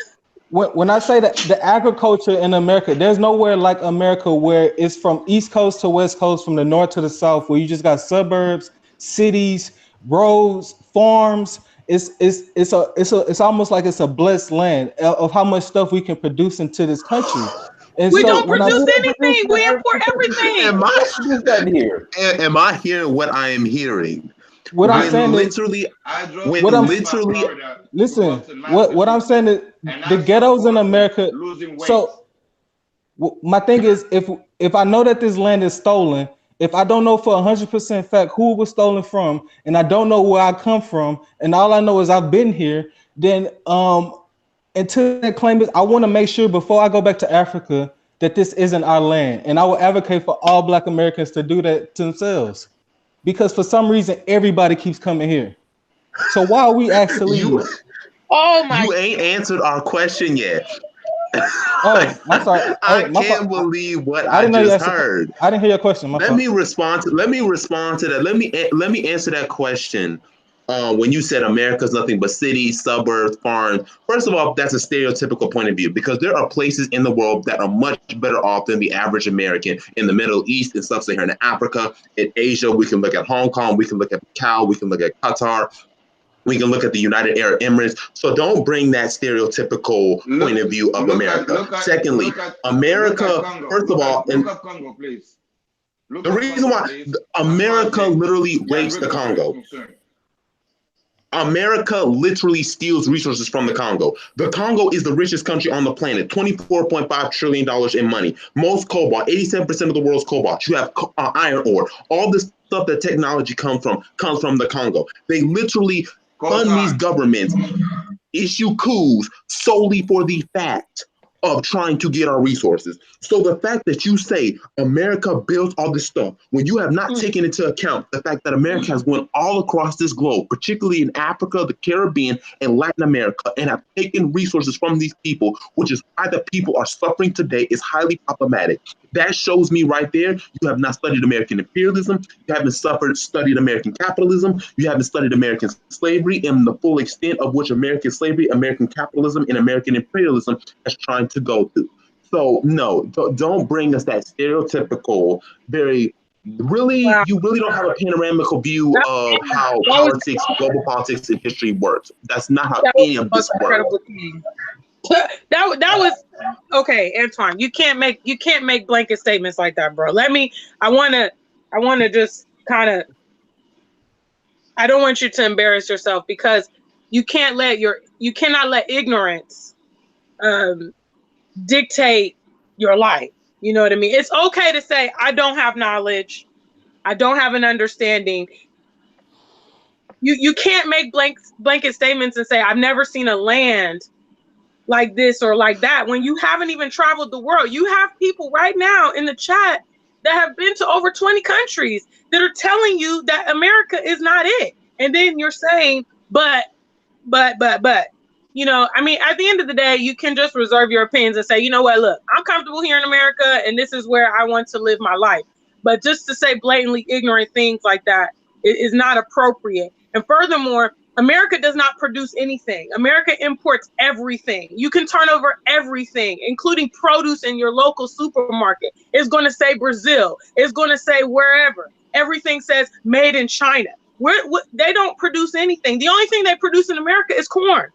Okay, do your research. You need to know these things. Actually, all the resources come from Africa. Actually, if you want to get down to it, so Africa is the land of prosperity. That's why Europe and that's why the Americas and all these people are over there capitalizing, because they have resources. America doesn't have resources. And let me respond to that when you say that America is this and all that. Okay, as me personally, I'd rather live in Africa, whether it's South Africa, Mozambique, Tanzania, Kenya, Ghana, over anywhere in America. And I'm going to say a personal statement. This is a personal statement for me. Okay, and I had an argument with this with a particular friend of mine. As a homosexual Black man, I would live in Africa any day over America, any day. Because, yeah, there might be some problems in Africa. Africa is not perfect. We're not treating it as a utopia. Yes, I have some concerns about what they do, particularly with LGBT rights. But what Africa does and what Africa has to offer supersedes any of that. So for you to say that America is this and that, I'm more frightened in America than anything. Because I notice how you Americans, and particularly Americans, love to go in on Africa talking about LGBT rights and terrorism in Africa, but they won't tell you right now that Black gay men in America have the highest HIV rate in the world. And we get no coverage. Nobody cares. America refuses to give health care. And you're talking about America is this holy grail. When for me, it's literally hell. I don't know where you get this from. My brother, I'm not saying America is great because of who's running it. I'm saying the land that's clearly the claim and the thesis that we're getting it from. No. That you that's like not America. Your evidence and your whole tone and your whole way of syntax is proving to us that you like America. No. Come on, just be honest. Just say it. No. Up front with it. But I'm not saying because of how it's ran. I'm saying the land itself is a blessed land. And so what I'm saying is, if the land is blessed, okay, Europe could have went and stole any land. They chose to come here. Why? They did. Europe went to Africa. They did. Europe went to Africa. The entire world. Huh? Everybody's coming here. They went across the entire world and took people's land. Can I jump in? They went to South Africa. Hold on. Stop the show. Hold on. Let me speak. Antoine, you understand? Yes, you understand Europeans colonized this whole planet, right? And in a way, thank you. But I'm talking about where they chose to mostly settle at. And the thing is, everywhere. The fact there's more Europeans. They settled in America, Argentina. What? You said, South Africa with apartheid, formerly Rhodesia. Like, what are you talking about? They went across this entire planet colonizing everybody. Only 10 countries, really only 5, escaped European colonization. Liberia, Ethiopia, Japan, Thailand, China, Iran, and Saudi Arabia. Okay, have escaped colonialism. Everywhere across the entire globe has suffered European colonization and settlement. Okay, but if America is as bad as you're saying it is, then how come people are coming here with $50 to their name? People are coming here with $50 to their name. They're not going to other countries like that. Actually, if you do your research, majority of migration is within a particular region. Not in the West, it's not in America. I'm not going to let you speak propaganda. No, you're not doing that. Let JC answer. JC is perfect to answer that question. Go ahead. One thing's got nothing to do with the other. If you look at the Africans in Africa, and you flip it and you look at how many of them are actually coming to the States Come on. or elsewhere, you will realize that maybe 1% of Africans actually leaving the continent to come to the United States of America or to be able to go elsewhere in the world. Okay, they took more than 1% of Africans against their will and brought them here. So what we can do as a people is to stop being, I don't like to use the word ignorant, although the word ignorant is actually what should apply here. We need to stop forgetting. We gave him too much credit. Antoine, you have a name that's so French. Your name is spelled in French. That tells me that you you have the same first name as mine, which is also French, which is actually Jean-Claude. So where if does we that come come down from? to it, they colonized us to the point where our first names became theirs. Come on now. I'm lucky enough to have an African name. I claim it all day, every day. But I have to have that one first name, French first name. You know, in Congo, there was a president once that his name was Mobutu. You probably know him if you've studied a little bit. Mobutu Sese Seko refused for any Congolese to have a French first name. So his first name was Desiree, Joseph Desiree. He stopped that and changed his name to Mobutu Sese Seko Kukubendu Wazabanga. Now, no white first name. Mobutu refused to have Congolese wearing ties.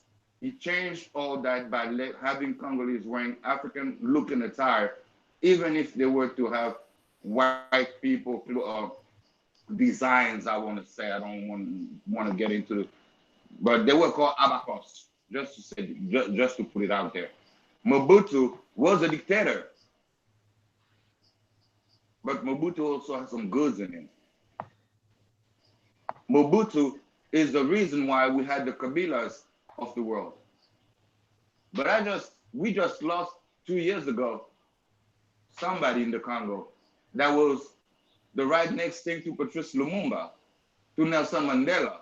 And Dennis and I, we've been talking about this, and we plan on having a show together about this person. And I invite you, all of you guys, to study Etienne Tshisekedi.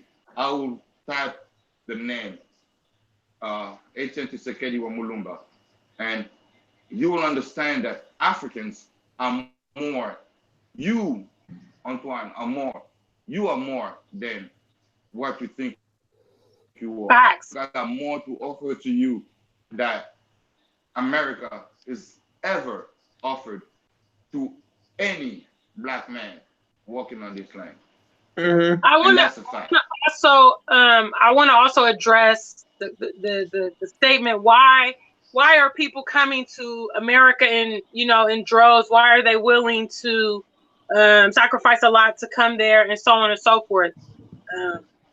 As someone who lives in the international community and someone who has traveled extensively, I can tell you that the media plays a huge role in this. Wherever you sit, the media shows a different perception of the viewing pool. So when you go to Africa and you actually see a vision of America, what is portrayed is not actually factual, nor is it comprehensive. So people around the world, they don't talk about Southside Chicago. They don't talk about Southside America. They don't talk about a lot of things. I actually just had a conversation with a young Kenyan person when I was in Nairobi a couple months ago, and he told me that I was the first black person from America that he had ever seen or had a conversation with, and he asked me why weren't there more black Americans coming to Kenya. And Kenya is quite a beautiful country, a bustling city. I mean, it's incredible. I have a lot of footage on my channel of my trip to Nairobi. And I explained to him that in America, the vision that's given of Africa is poverty, broken down cities, just a desolate place. You've actually never seen the major cities that are in Africa on any Western television show your whole life. You said you're 28. You haven't seen anything from Africa. I can guarantee, I know I used to live there. At your age, I also had not had access to those things. And second of all, they show you nothing but, you know, Hollywood, New York City, Beverly Hills. They don't show you the poverty. They don't show you the racial issues, the police brutality. If it weren't for social media, a lot of Africans on the continent would still have no clue about what is happening in America. So in short, to answer your question, the media is skewed to portray America as the land of opportunity, and that's how it's portrayed worldwide. I can give American credit for being marketing geniuses, because you as a Black man that lives in America knows for a fact that the media also portrays Black Americans in a negative light. So you know the power of the media. You know the reality you live versus what you see on television. These people see Seinfeld. They see episodes of Friends. I live here in the UK, and people watch, you know, The Simpsons. They watch My Wife and Kids. They watch Fresh Prince of Bel-Air, and they try to correlate me with what they see on TV. So that is what is happening, you know, and everywhere that you live, it's different, and it has a huge impact. They call it programming for a reason. So when you see, and you can even actually talk to, since you know, again, I don't know how good of friends you are actually with the Africans to not have a better perspective of what's going on worldwide. But Africans will even tell you when they got to America, it was not what they expected. You know what I mean? But a lot of times the investment to come to America was so substantial that they have to make the most of it once they've come.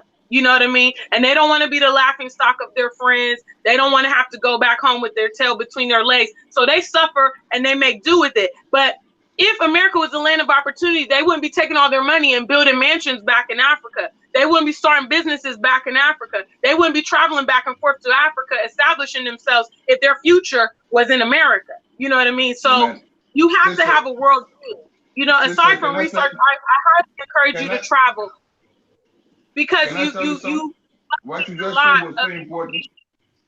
What you just said was so important. In the 1990s, between 1985 to 1995, they were showing Ethiopia as this place with kids suffering from hunger, suffering with big bellies, the worst diseases ever. Since then, since 2005, 2010, have you heard anything coming from Ethiopia? That's right. They don't even talk about it. They're not talking about the fact that the airports in Ethiopia. I mean, how do you have Ethiopian Airlines being the biggest airline company in America, African airline company in America, traveling from the United States to Africa, and nobody's talking about, let's see what's going on in Ethiopia. The only thing they mentioned about Addis Ababa was that plane crash a couple weeks. Apart from that, you don't see any African cities at all. My point exactly. Yeah. When somebody's and to add to that whole narrative of why people come here, I'm going to give two reasons. Number one, we don't want to talk about how America has interfered in other people's countries that have caused refugee crises. Come on. So you have all these people coming here. Y'all don't want to talk about how the U.S. government toppled the Syrian regime in 1953. You don't want to talk about the Iranian coup, the 1966 coup in Ghana, how the United States literally gave a pot to Kwame Nkrumah and the bomb blew up. Fortunately, his secretaries realized what it was, but the United States government tried to kill him. They overthrew Patrice Lumumba, which had a devastating impact on the Congo. They tried to do it in Zimbabwe. They tried doing it in Namibia. They supported apartheid. They did it in the Dominican Republic. They occupied Haiti. They occupied Lebanon. They do it with India. They did it with Afghanistan. They did it in Vietnam. They did it in Cambodia. I can keep going on and on and on. So we keep portraying this idea that America is this and this and that, when if you study history, it's completely, you're like, they're coming here because we mess with their countries. Most people don't choose to leave their countries, but because we have destabilized the regions around the globe, they have therefore had a humanitarian crisis and they're forced to flee. Number two, America has the highest wealth inequality the world has ever known, higher than ancient Egypt, higher than the Aztec Empire, higher than the Maya Empire. The top 1% of Americans own about 47% of the nation's wealth. The top 20% own 80% of the nation's wealth. Economic mobility is lower in America right now than any time before. As a matter of fact, America has a Gini index, which measures income inequality, that's higher than Kenya. Kenya treats you better equally, equitably than the United States does. Same thing with Ethiopia. The United States, when you look at the Gini index ratio, is literally almost red, which means high income inequality. Whereas Ethiopia, Liberia, Ghana, not Niger, Mali, they're all in the green, which indicates low income inequality, which indicates high economic mobility. Because you cannot have mobility if you have the majority of the top 1% and the top 20% taking over. Wages are down. Black wealth eviscerated under Obama. Okay. Corporations making higher profits than ever. And we're talking about the land of opportunity. As a matter of fact, I bet you don't know this. More Mexicans, because most of the immigrants who are coming here are coming from Central America, Honduras, Guatemala, El Salvador. Most Mexicans right now, there's actually more Mexicans leaving to go to Mexico than coming to the United States. So no, none of that is true. More Africans are coming back to Africa than ever before. Ghanaians are coming back to Ghana. Lagos is attracting tons of people from Nigeria. As a matter of fact, the top fastest growing economies, Ivory Coast, Ethiopia, Ghana, they're in Africa. As a matter of fact, there was an article that said Africa may be the next China. And we talking about, and you giving me this 1960s dark continent, primitive, oh, Africa uncivilized. If that was the case, and this is one of the things that we never asked, if Africa was what people proclaimed it to be, how come when we ask for our artifacts, Europeans and America say our museums will be empty? Well, if we're backwards and we're primitive, then you wouldn't mind giving us back our artifacts because, hey, you say we didn't have anything, but why do you have 90 to 95% of our artifacts? And that's something I agree with. I'm not against what y'all saying. I hope y'all don't think I'm coming from a place of ignorance. Like I always try to preface this with I studied this for years. Somehow it still. You try to justify. But you try to use Google Maps. Try to leverage Google Maps in regards to justify the claim as far as land and wealth in America. Well, no, I'm just when I do that, I look for farms. I look at the dirt because I try to see, okay, can this dirt cultivate? Can it grow? Bro, stop the show. Africa is the most arable land on the planet. Thank you. Period. That's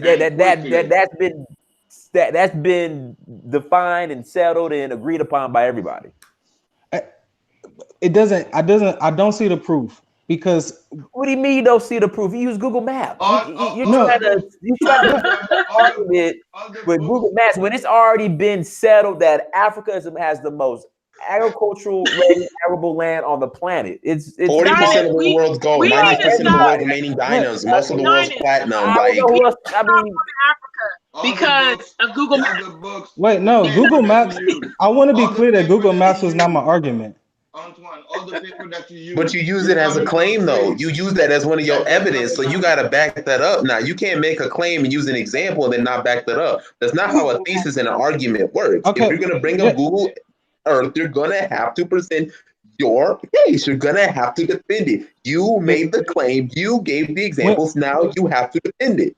No, okay. When I said Google Maps, I was using that as a place to say, okay, you never seen this area. And I'm sorry, I misspoke. Arable land. Sorry, y'all don't butcher me. Arable. Africa has the most arable land. The most arable land is in Africa. So But the thing is, we say this, but we don't talk about the $50 billion in foreign aid that America has given to all these countries. I know this, man. Oh, no. Let us go in on that. Let me go in on this foreign aid, this whole myth of foreign aid for a second. Okay. Please let him finish with this statement, and then we can jump in because I really want to hear what he has to say about that. Because we have to understand, in the last 400 years, we built America because I do want to understand why in the same time frame, if Africa is the richest continent, was it not able to build like that? Why wasn't Europe and these other continents, Asia, why weren't they able to go build across the whole continent? Like I say, America is so blessed. Let me give you a history lesson. Let me give you a historical explanation. Let me finish right quick. Okay, when I say America is so blessed, they have to literally put drugs into our neighborhoods to make America bad. The government literally has to infiltrate if they didn't put drugs into our neighborhood, there would literally be no ghettos in America. There would be nothing bad about America. It would literally be a perfect land. So when I say that, Bro, why hold on. What do you mean a perfect Guys, land? let me give you. Hold on. Hold on. What do you mean perfect land? We just came out of slavery. After slavery, we had the Reconstruction era where, again, when I started this video, black men were being lynched, okay, who had their own black business were being lynched by white people because 40 they were years ago. out competing them. Then you have segregation, you have Jim Crow, I mean, what do you mean? Okay, when I say blessed land, I'm talking about the land, not the government and things that happen here. Because let me be clear when I trace back to find out that America is what they would call Israel, and then so okay, Please don't bring this Hebrew. Please tell me you're not a Hebrew Israelite. Man, I Please got it. tell me you're not this. No. listen, because getting interesting. This sounds like some Hebrew Israelite. We listen, indigenous. I'm a multi. okay, you can technically, but I don't agree with everything that those people in those groups. I don't identify with any of those groups, but I I do think that the blacks in America were the Hebrew Israelites. But when I say I think, Oh no. Hold on. listen. But when I say I think America is Israel, is because God promised the land of flowing with milk and honey. That is what America is referred to. It's called a promised land. And the thing is, white people had a chance to steal any land in the world, and they chose to come here. Okay, so let me ask you The this. white Okay, people let me that ask you came. this. Let me ask you The this. white Hold on, people hold that on, came hold from on. Africa. No, we're not going here. Hold on, hold on. No. Let me Let's ask not this. forget So our listen, history lessons. before white people came, was America flowing with milk and honey? Yes, Where's your proof? we can look at the Mississippian culture Google Indians. Maps. The Okay, what were they Mississippi producing? the Mississippian culture Indian, you would see that they had mounds all over the southeast of America. Like there were cities throughout America. And when you study the culture of their women, they built iron tools to be able to straighten their hair. So why would the Native American that they portray as the Native American, why would they women need iron tools to straighten their hair? That's something that the You're Because sounding Black like American they gibberish. woman. look This is more like sounding black like people. some badinage They look right more now. like Like black this people. seems very incoherent right now. But to further. Oh, did you want to say something, Jean Claude? Yes, I wanted to say something. So it's call me Chimera, please. Jean Claude is not my name. Call me Chimera. Anyway, to say something very interesting. Let's not forget about how the American history, right? Uh, those white folks that Antoine is talking about came from England because they rejected or they claimed that they were against what the king and the queen wanted. So they came to this country, they came here and decided that they discovered the place where people already were living. I don't know if you see the contradiction in discovering a place that's already inhabited, so the place is already discovered. They did the same thing in Africa, where they came and my people, your people, were already there, and they said, "Whoop de doo! We found a place. Nobody's there, but them black people." But my I thing don't is, know. I'm not trying to be funny. I don't know. Antoine, name the natural resources that come out of America. I mean the inventions that come out of America, No. corn, Name the meth, natural resources that cotton, come out of America. corn. We produce any, Cotton. but I'm corn, cotton, squash, everything we can produce here. We can grow I anything into said this country. natural resources. America's prime What exports are natural capital Oil, goods. Let resources me come let, out oh, of let, They're let America? me tell you. capital Let me goods. there tell was They're a you. not lot of Let me natural. tell there was you. a lot They're of Antoine, oil, capital goods Antoine, that you have to get oil, from Antoine, somewhere Antoine, else. Antoine. Let me gold, tell you. Let me tell you. Let me all tell came you. out of America. In Congo, in the Second World War ended in 1945. When Hiroshima and Nagasaki got attacked. Do you know where America got the uranium? Because America has none. Do you know where they got uranium from to build those bombs? No, I do not.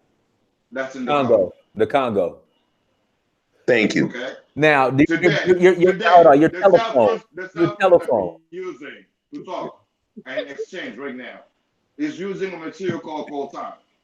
You know where that comes from? No, I do not. The Congo. The Congo. Congo. So I'm just saying, America, when we talk about natural resources, we're not talking about plantain. We're not talking about tomatoes, potatoes, and corn and cotton that already was in Africa that white people saw there, took the beans and came and planted here to make this land the land of the free and the richest land in the world. No, those were not here. Those are not natural resources. Those are finished goods. Most of American things are finished goods. But a lot of those crops that y'all are talking about. The paper that you use, the natural resources of it is a tree. And those trees, the best of them to make the best paper is in Africa. In a place so small called Gabon, they have a tree called okume. I invite you to do your researches on it.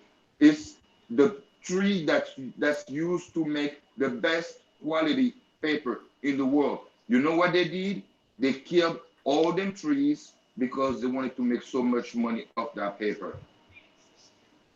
The tires that we drive on our cars, okay, that plastic, do you know where the original product that they used to make those tires come from? The Congo. I'm just saying, Africa is the Hershey's bars, the chocolate, the cocoa, Ivory Coast, Ghana. Look, the only reason why Africa doesn't have the thing is because we have not industrialized. They're not finished goods. We have the natural resources. Most of what America imports is finished goods. So I want to say this, and I'm going to assume this statement, right? Thank you, America, white folks, for allowing us to learn what you know, because now we can take that knowledge and bring it back home and do what we want to do. That's the best way. The reason why, I mean, didn't white folks do the same thing to us? They took our stuff and then ran off with it. So I mean, that's not what I think. They took our mathematics. They took our science. They read our science. They took our science and brought it here and their own places. Who's selling? And that's a segment that's kind of that's a killer. You will never go in a village in Africa and see these people living in those huts and see them unhappy. You will never see those kids running around those streets and being unhappy. The notion of technology being the one thing that makes us so much better than them is just the wrong way of looking at things, bro. These people are happy within their circumstances. For those that have been there, that have dealt with those kids, understand that those are the predicament, and if you were to bring them a cell phone, they'd be happy with it.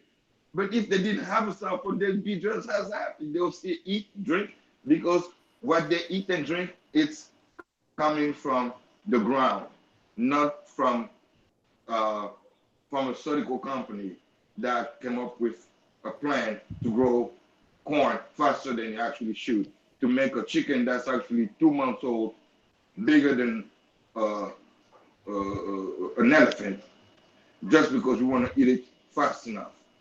I'm just saying. But at the end of the day, and then we'll go ahead and close out. Antoine, at the end of the day, what do Black Americans control here in America? Nothing. Okay, well, that's my whole point. In a discussion. All right. We all agree. and that's what I want to do. I want to get back in control of what I believe to be our land. How? So you can go back to Africa and actually claim something that is yours. There's a United Nations of Declaration for the rights of indigenous peoples. If we can prove that this is our land, then we can reclaim our land, and we will have a claim for reparations on our land. Okay, there. But whoa, hold on, Antoine. How's that working out for all these Native American tribes on reservations? Well, to me, I don't believe those Native Americans are true Native Americans. But when I say this, if we don't get our claim, I don't think anything is off the table. I'm not advocating war, but if we have to go to war to be able to get our land back All right, and with to be that, able to get some kind of power, then I think that should be a route too, because that's the only way we gonna be heard. You're not gonna be bullied. Dynasty. You're There not gonna won't be be bullied because you there say hands up, don't shoot.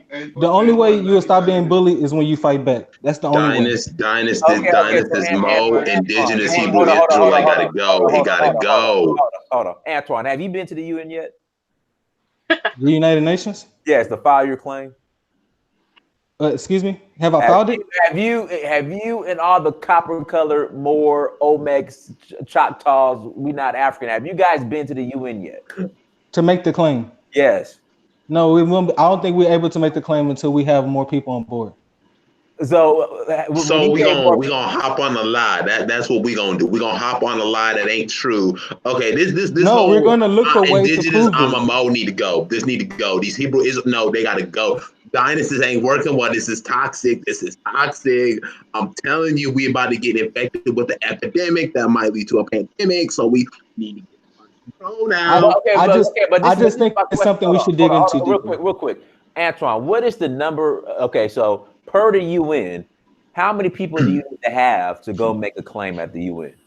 There's not a number, but So in order to have a strong case, what in order are to have a you wait? strong What are case, you waiting on? What are you waiting on?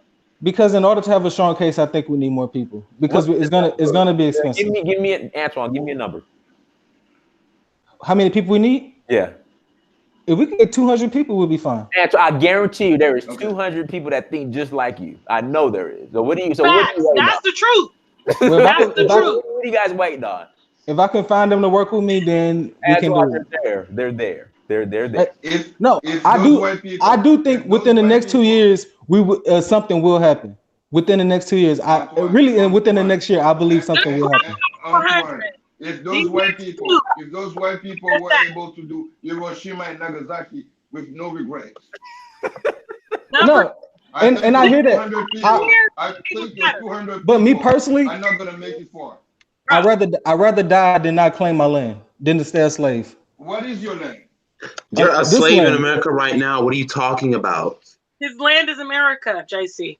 No, I'm saying Oh, I would not want to be enslaved in my land. I would rather the people who stole my land to give it back and to go back to where they came from, and then or if they want to stay and live under us, maybe we can work some of that out. But I believe we should be back in control of our land, and I'm willing to fight for that. And I think Black Americans should wake up to what we own, and then look for the claim that we have.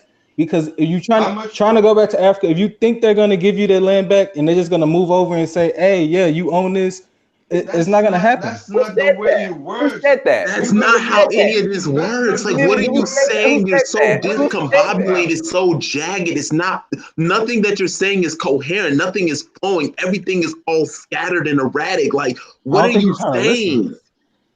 The thing of it I is think this. I make the same I'm the point every time African I on the talk. panel. I'm the recently American citizen coming from the land of Africa. Can I say something, and Antoine? I'm going to say something, and I'm going to say we, Black people, Africans included, we've been brainwashed. Facts. Thank you. This Yes. To the westernization, this point Western to philosophy is believe ridiculous. to the point where we believe that's what's ours isn't, and what isn't is. Is correct. Antoine, you believe that America is your land, but the history that white folks, not us, wrote for us tells us that we came here 400 years ago. We can prove that before that, in Mexico today, you have statues of people looking like you and I, showing the proof that we've been traveling this world back and forth. Agreed. Not saying that this was our place. We've been traveling. We never settled in this place. They made us settle through slavery. That's what history is showing us. Now, I don't know that you want to fight history by the claims that you're making, but I want to read that book when it comes out. Because that's where it's going to stop. It's going to stop to the level of a book. Like I said earlier, if they did Hiroshima and Nagasaki with no regrets, and today we have Japanese, Vietnamese, Chinese people living in America, and they consider themselves Americans, imagine the level of brainwash these people suffered. Where they say, oh, you know what, they killed us. Go to Vietnam today and see the number of people that are dismembered and looking crazy, looking like literally animals because of the impact of uranium. Kids being born today in India as being part of the reflection of the leftovers in the air of that uranium that was bombarded in Nagasaki and Hiroshima. Here in the States, we all see people suffering from cancers and stuff. It's still in the air from the experiments they were running when building those. Bro, this place is not ours. It's not yours, it's not mine. We're here because of convenience, for now, at least for me. And I believe from Darius, I believe for the sister, and I believe from Dennis. We out. After that, and she's in England. And after that, I love your boo boo, by the way. After that, as a matter of fact, I didn't need 400 um, years. I didn't need 400 years. I went here. I've been here 15, 17 years. I'm good. My family and I, we're moving back. I told Dennis I have a 5-year plan. I'm moving back, and that's because JC, you need to listen before you go back. You need to check the Google Maps because it might not be what you think it is. Yeah. Don't make fun of my boy. Don't make fun of my boy Antoine. What's wrong with you? I'm just teasing you. I'm just teasing. No backlash, brother. We putting a love little salt on it. Yeah, I'm about to say we're just educating you on this. Yeah, like we really it's the same thing. It's the same thing with me. Once I graduate college, I plan to move back to Africa. I began the process of Africanizing my name. Yes, I go by my real name is Darius, but when I go to school, I've asked people to refer to me by Jabari, which means fearless and brave in Swahili because I'm learning how to speak Swahili. I even spoke a little Swahili in my NAACP meeting speech. I do Swahili every day, trying to learn Hausa, trying to learn Amharic, because these languages are huge.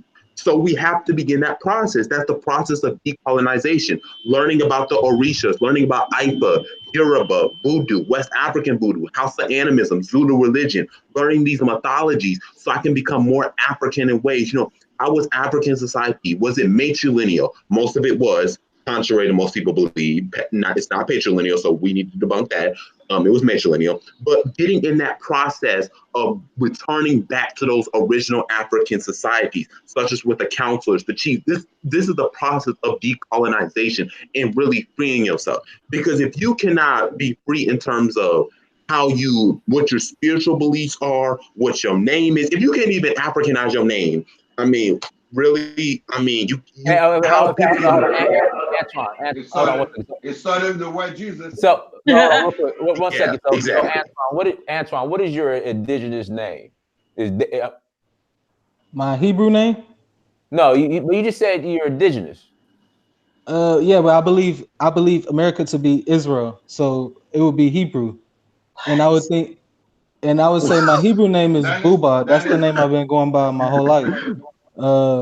That is, have we gotten a show where we were talking about the concept and the story behind the Big Bang Theory, the explosion of the continents? Why do we have where Egypt today was probably not where Egypt was yesterday? Brother, Google Map did not exist back then. I'm sorry, I have to say.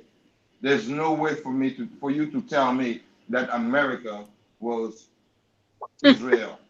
Well, to be perfectly honest with you, if I would have asked you in 1938 what was Israel, you wouldn't be able to tell me because they didn't establish that land to Israel until 1948. Who forced it? And why The did they force it? the people who want to be Jews, they called that land Israel. The Jewish community. They went into whose land?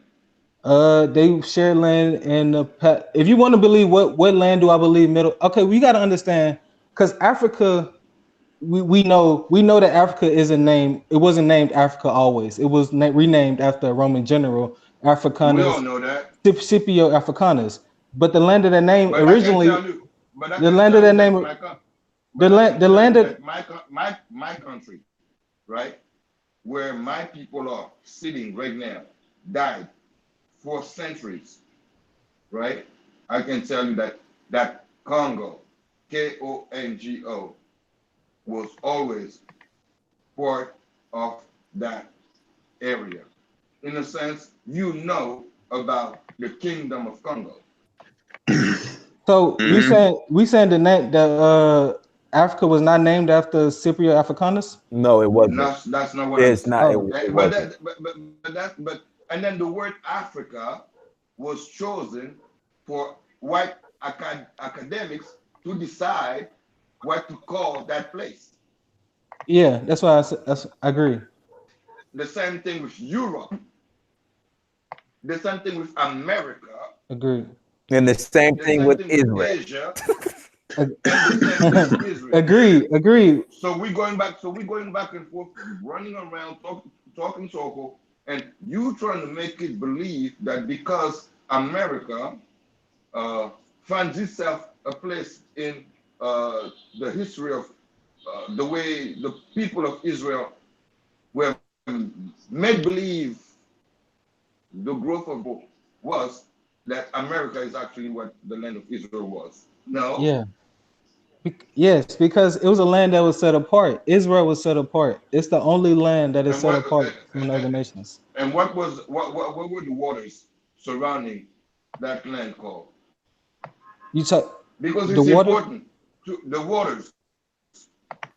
Oh, you talking Like about All the those bodies of words. water.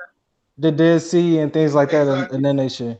The Nile River and So things like those are that. Oh, okay. Hold on. No, Stop no, this. no. Stop this. Now, but the Dead Sea, the Nile River, That, in Africa, and what is called the Middle East, they're not here in America, Antoine. Yeah, exactly. no it goes diamonds. all You're the way wrong. down to Sudan. Maps, bro. You don't Oh know my what you're talking God. about. Like The, you're like literally lying. I the, don't understand what he's like getting at. I don't understand. I just I, don't. I don't know. I look. I'm going to say my final word, and Uh-huh. I have to go. Okay. Okay. Um. Antoine, please do some further research. Travel if you can. Dinus, I want to thank you for having this panel tonight because I do think that it's very important that we highlight this is the type of misinformation that a lot of young Americans have been exposed to, and they don't have a worldview. And again, it's all strategic. It's not any fault of their own. It's based on the system, the way that it's designed in America. Is to have them not have any knowledge of the truth and themselves and their lineage.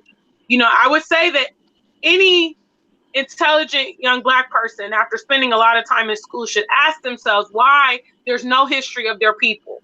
And that should be enough reason for them to begin the search of where they come from. Because I always give this example on my channel about nature. You don't see a lion running around with zebras. You don't see an elephant hanging out with a whale. All the animals are in their various species. And a Black person that's in America, for instance, at one point in their life, they should have that moment where they ask themselves, well, why am I in this environment? Why do all the other people have communities and so on to connect to, and I don't? And that should be enough to give them research, because we know for a fact that our roots in America are very, very troubled. We lack community there. We lack cohesiveness there. We struggle in everyday life. There's racism. There's a lot of discrepancies. And it's very important that we get to the bottom of it. It's difficult for us to kind of communicate in a way with people like Antoine, because you have people on the panel. You have a native African person who's migrated to America that is trying to explain his experience and things that he knows to be true. You have world travel people. You have a very educated young man that has done extensive research on Africa, tribes, and history. But if the mind is not willing to receive this information, it's difficult for us to break through those barriers. And at the end of the day, Antoine, you should ask yourself, why would there be actually YouTube channels, you know, such as Dinah's, dedicated to highlighting and illuminating the misinformation that Black people are exposed to in the West, if it wasn't true? If Dinah's went to Africa, his first trip to Africa, it was Tanzania, wasn't it, Dinah? Tanzania. Mm-hmm. Dinah's went to Tanzania first, okay? Dinah's was so compelled by what he found when he took that trip that he began his YouTube platform. If what he knew before he went to Africa was true and factual, why would he need to go through that trouble of providing this information? The brother even went on to travel to over 14 countries in Africa because of his quest to find the truth and find out what's going on. So you have to ask yourself, why would a person do that if the information he was already provided in America was true? You know, the same of me, the same of JC, the same of Darius. You know, we have found some conflicting information that has led us to the point that we want to communicate that to our peers, because it's very, very important. So I hate to be the one to tell you, and I'm a very straight shooter, so I'm going to just tell you, you're very ignorant to a lot of history. And when you get on this platform, you should be prepared, because most of the people that are coming on here are not coming on here casually. We've done research, we've traveled, we have a basis for the things that we speak about. And definitely the host, Dinus, I mean, if you know anything about his history, you should know that you need to have some type of research or something if you want to have an exchange with him, because he has a lot of world knowledge and experience and education that can combat a lot of things that we're exposed to in the West.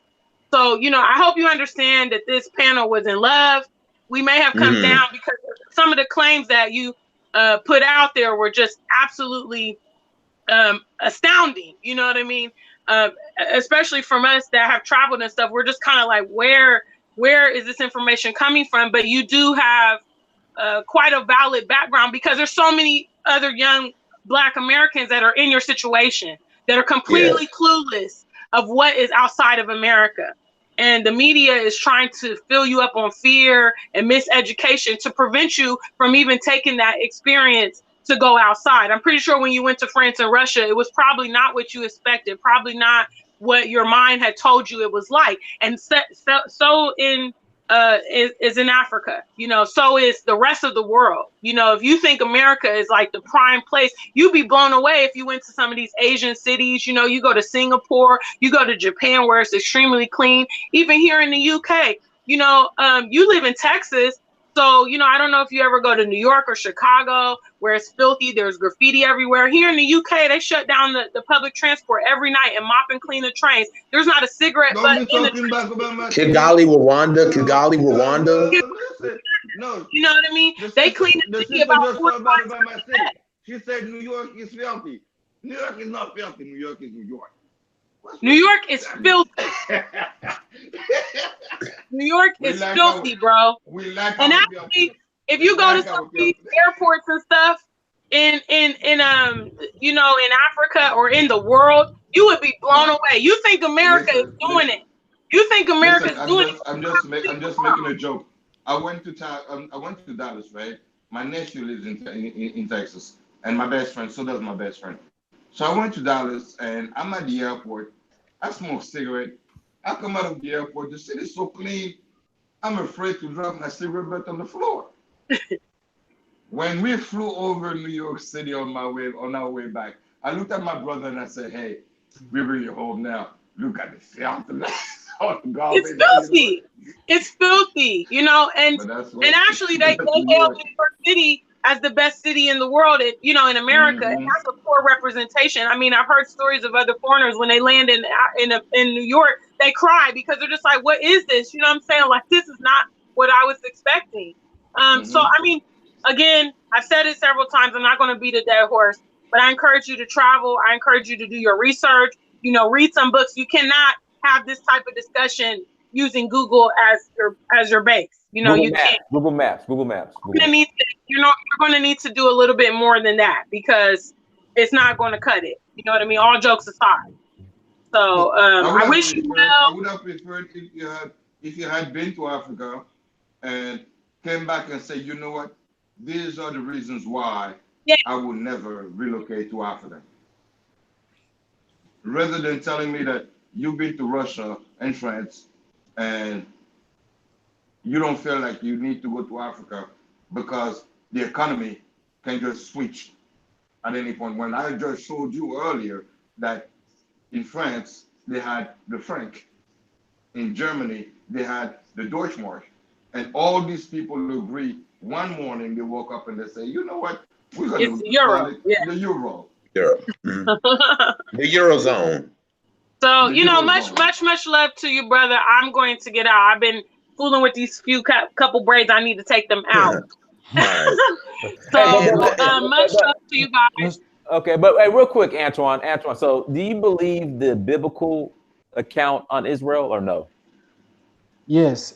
Okay, so my question is, where's the Nile River in America? Where's the Jordan River? Where's the Red Sea, the Dead Sea? Where are all these places? Canaan. Where's Canaan? Where's Abyssinia? Where's Babylon? Yeah. Where's all that? In America. I haven't been able to locate all those places as of yet. But I don't want. I located the Mississippi River to be the Nile River. I've located that, but the other rivers. So what's I have the Nile not been River? able to. Come on, bro. But Dynast, can I elaborate? Can I say something? Nah, man, we gotta. But in closing, I do just want to say, I would hope that y'all look into what I'm saying because 99. I know y'all saying that most young black men think like me, and that's not true. 98% of black people that will watch this will agree with what y'all are saying more closer than what I am saying. And what y'all are saying is what we've been taught from white people since we've been born. You know, we never. And my whole thing is, why would they ever stop us from reading just to give us a book and tell us the truth? If the they gave you the book to keep you docile. No, listen. But what I'm saying is, why would they give us a book? Why would they stop us from reading forever for all these years just for when they do give us the intention for them to stop us from reading is for us to forget our history, our lineage. So why would they give us a book and then just tell us our lineage? It wouldn't work that way. The reason why you keep somebody illiterate is when somebody is illiterate, they don't have the proper discernment. When somebody is literate and highly educated, they are able to read, they are able to analyze, they are able to go through the comprehensive process. When somebody is illiterate, they cannot distinguish that because they are illiterate. That's what that's the point I'm making though. Okay. But hold on real quick. So Antoine, so if the Nile River, if the Mississippi River in America is the Nile River, what's the Nile River in Africa? If you want to know my true answer of what I think the Middle East is, I believe the Middle East is what they would call Babylon. Okay. So so the river called the Nile River in Africa, what is that river? I'm not sure. Okay, and then my next question is what makes the Nile River unique versus every other river on the planet? Because what I mean, which direction does it flow in? The Mississippi River. You're asking me the Nile River about the Mississippi River. No. But you said the Mississippi River is the Nile River. So with that being said, the Nile. Because you're saying it flows. They say it flows upward. Go ahead. You saying because it flows upward? It should flow. The Mississippi River should flow south to north if it's the Nile River. Am I correct? Yes. Does the Mississippi River flow south to north right now? Oh, I'm sorry. The Nile River or the Mississippi River that you say is the Nile River. Does it flow south to north? Yes, but the way I would want to explain that is because when you look at the maps, because Antoine. No. Listen to it. It doesn't, Antoine. When I say I believe the map was flipped, when I say that when you look at so the Google Maps you use is now flipped. No, Okay, listen, I used Google Maps at one point. I'm not saying Google Maps is my whole stick. Like I said it one time. But when I say when you, Antoine, I'm gonna Jerusalem, ask you. I'm gonna ask Jerusalem you. was in the north, was in the I'm gonna make north a of the statement. I'm gonna make a. I need to make that statement, Antoine. There is a map that's out right now on Google, not on Google Map, on Google, that is showing that the world map that we're looking at today is not the actual world map, which means I basically agree. that Africa should be at the top, not at the bottom of that world map. And thank you. And it's No, exactly no, what no, I'm no, saying. no. That's exactly what I'm Don't telling thank you. me. Don't thank me No, too you're much. No, not I saying that, Antoine. You're Don't don't saying don't Yeah, don't don't he's don't, not don't thank saying me. that. Like, oh my god. Don't no, thank me no, too that's the much. point I was making. Antoine, please let me go with this. By doing that, you also agree that the North is not the North, that the South is not the South, that the East is not the East, the West is not the West, so everything is a lie. In a way, yes. Yes. I'm I agreeing with think you. I made my guess. I think I raised my voice. Dynasty, can I say something for can I say something? no, but it's just that the Nile River doesn't, Mississippi River doesn't flow in that It doesn't direction. flow I mean, It it north to it south. flows south to north, not north to south. Like, come on, like And the But Nile River actually flows like north to south if we look at today's map. I'm not here to like 100% convince y'all, but when I say that we know that Jerusalem was in the north, but we know Peru to be Jerusalem as well. So that's how we know that the Peru, map. Peru is can where. I say something? Can I say something for a minute? And even with your beliefs, Well, okay, I'm what confused. we are saying, You said what we are Peru. saying. You said Peru is Jerusalem. That's what we believe. Okay, but See, but isn't Jerusalem in Israel?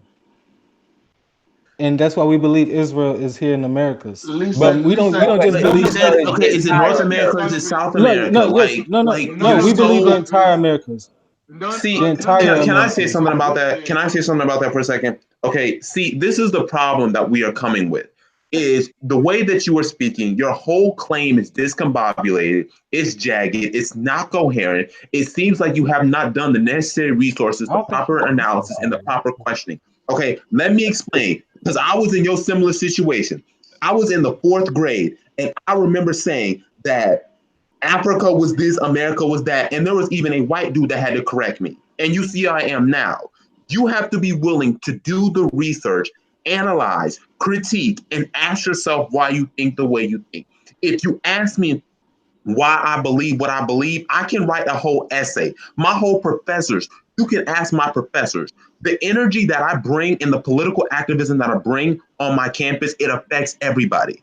People on my campus say, I like the energy that you bring. You are one of the great Black leaders in our community because I understand what it means to have to do my research to be the best person that I can be. And right now, what I am hearing is somebody who is saying this, but if I ask you, why do you believe this? When did you become into this sort of psychology? What books did you read? Who are you admiring? Can you properly explain this to me? Because we can all explain this to you, but I can you have, explain it to I us? have, but I think you Okay, looking for me who? to. Can you tell me I the think person and what books you've read? Can you I tell me I the person right I now? I think what you're looking for me to say is what you want me to say. Like you want to hear No, what, what I'm saying is that if and you believe in because this, can you every back up your claim? Can you every please back up your claim? every Can you every not just give me a whole bunch of badinage, a bunch of babble? okay, how Can you about you? explain to Can me you prove the concrete slave details? trade happened?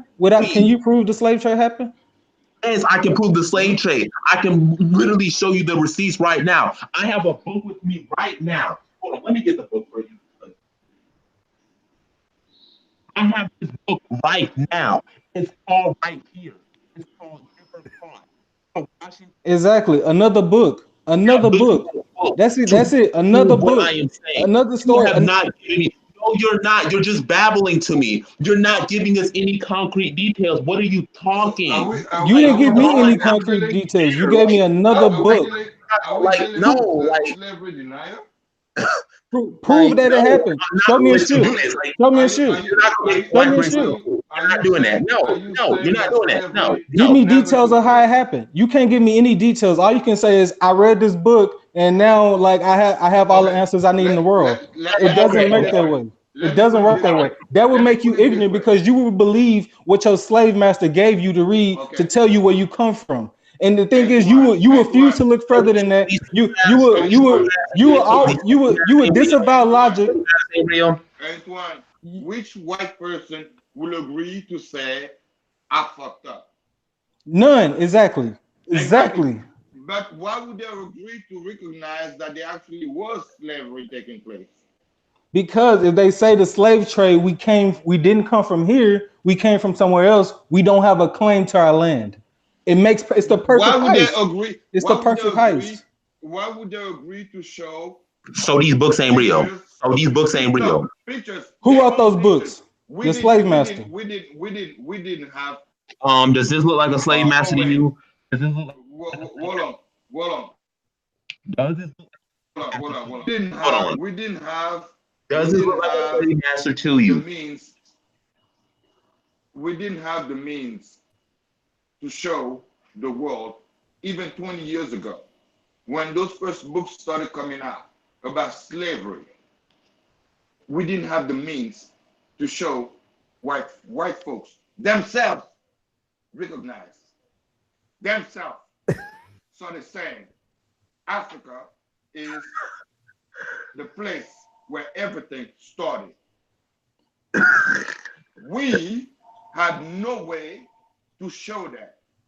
They, on themselves, took it upon themselves to open their mouths and started writing and telling us about our hidden history about ourselves.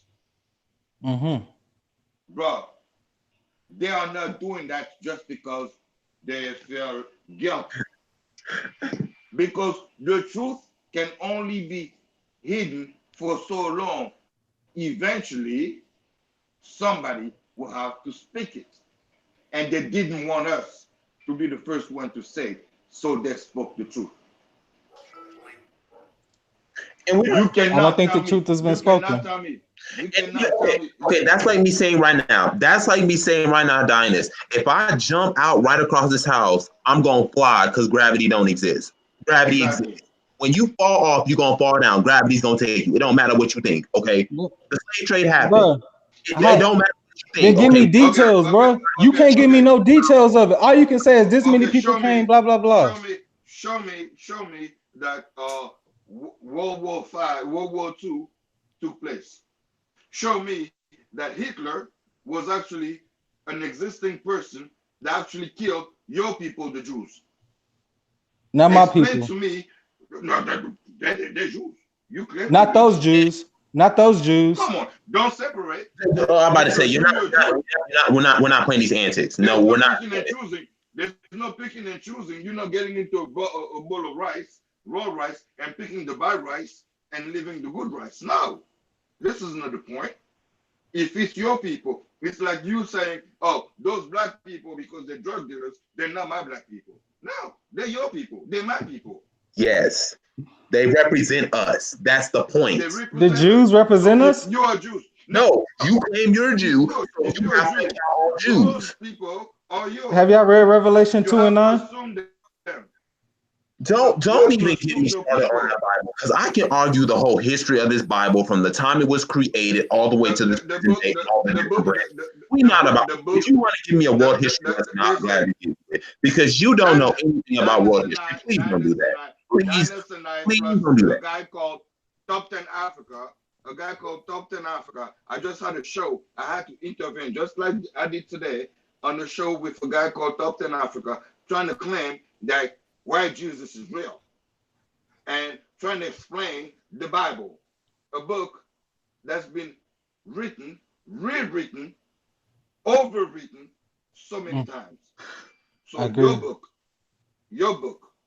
My book is the Torah. What you want to do with it, and that's the Bible. I can argue the whole authenticity of that Bible, because technically we can argue that Bible is an apocrypha that was written during the canon of Nicaea. So we can argue that. We can argue that whole legitimacy of the Bible. But okay, it's real. Okay. On a different show. But honestly, that whole Listen, I come from a tribe. I'm Luba. Look it up. From the Congo. I'm a Luba. Okay? And my people will tell you that we used to be kings in Egypt, Northern Africa. And we used to travel up and down the continent. And eventually, some people kicked us out of our power. We claim to be Jews. But you, as a Jew person, do you eat? Oh, hold on, JC. Speaking of that, there's people that claim to be Jews who are currently in Zimbabwe or Zambia. In Zimbabwe. There are also people that claim to be. Hold on. In fact, the Igbos, some of the Igbos in Nigeria claim to be Jews. There are Jews all across Africa. Because they are all coming from the Bantu tribe, and the Bantu tribe used to live in the northern part of Africa, known today as Egypt. Known, and my point, known today as being Egypt. The reason why languages are changing, coming downstream, is because but hold on, JC, real quick though. But these Jewish Igbos and these Jewish in Zimbabwe will tell you that Israel is that place in the Middle East. They will laugh at you if you say that Israel is America. They don't know. They don't know. Okay. But the thing I think we're dealing with a lost cause here. Yeah. JC, go ahead and close out, man. It's finish your statement, JC, and we'll close out. But this is hilarious. I'm gonna close out and say this, right? If you are who you say you are, then you cannot say that you are African, that you are not African. If you recognize that there are Jews in Africa, you can, after knowing that Africa is the land where everything started, you cannot tell me that you did of being Africa. And if you are saying that this place where we live at is Jerusalem, then this place is Africa. Is it? It's the motherland? Yes. So America should be called Africa. No, it should be called Israel. It should be called Israel. And oh my God. Okay. Anyway, Dennis. Well, I'm gonna say this, brother Antoine. Good luck with your claim at the UN. Good luck with that. Hopefully, you, Dan Calloway, and the other. Well, Dan Calloway's not a Hebrew; he's a copper color Moor. But good luck with the claim at the UN, because the indigenous Moors was trying to do the same thing. So, but good luck with that, brother. We hope it works out. Ernest, I got one last statement to make. Like I said, I would like to close out for a minute. I would like to be the last person to close out. First of all, thank you for having me on the show. Like I said, I plan to study abroad in 2020. What I would have to say to all the viewers and to Black people in general is that we have to start analyzing. We have to start addressing the real issues and real problems. And we have to be willing to ask deep-rooted questions. I've asked deep-rooted questions about my spirituality, my spiritual beliefs. Why did I believe what I believe? I'm constantly asking questions because that's what you have to do. I look to move to the African continent, particularly Liberia, because I understand the historical significance of Liberia, from Henry McNeil Turner to the Exodusters to Alexander Crummell. I understand the importance. So I plan to move there for the specific reason to develop the continent, to do leadership with the continent, to really understand and be a political leader of the African continent. I understand there are some concerns, and if we could, Dynas, if I could address the issue of LGBT rights, because there are people in the chat, I was reading the chat, they keep bombarding me about that, so I would like to address that.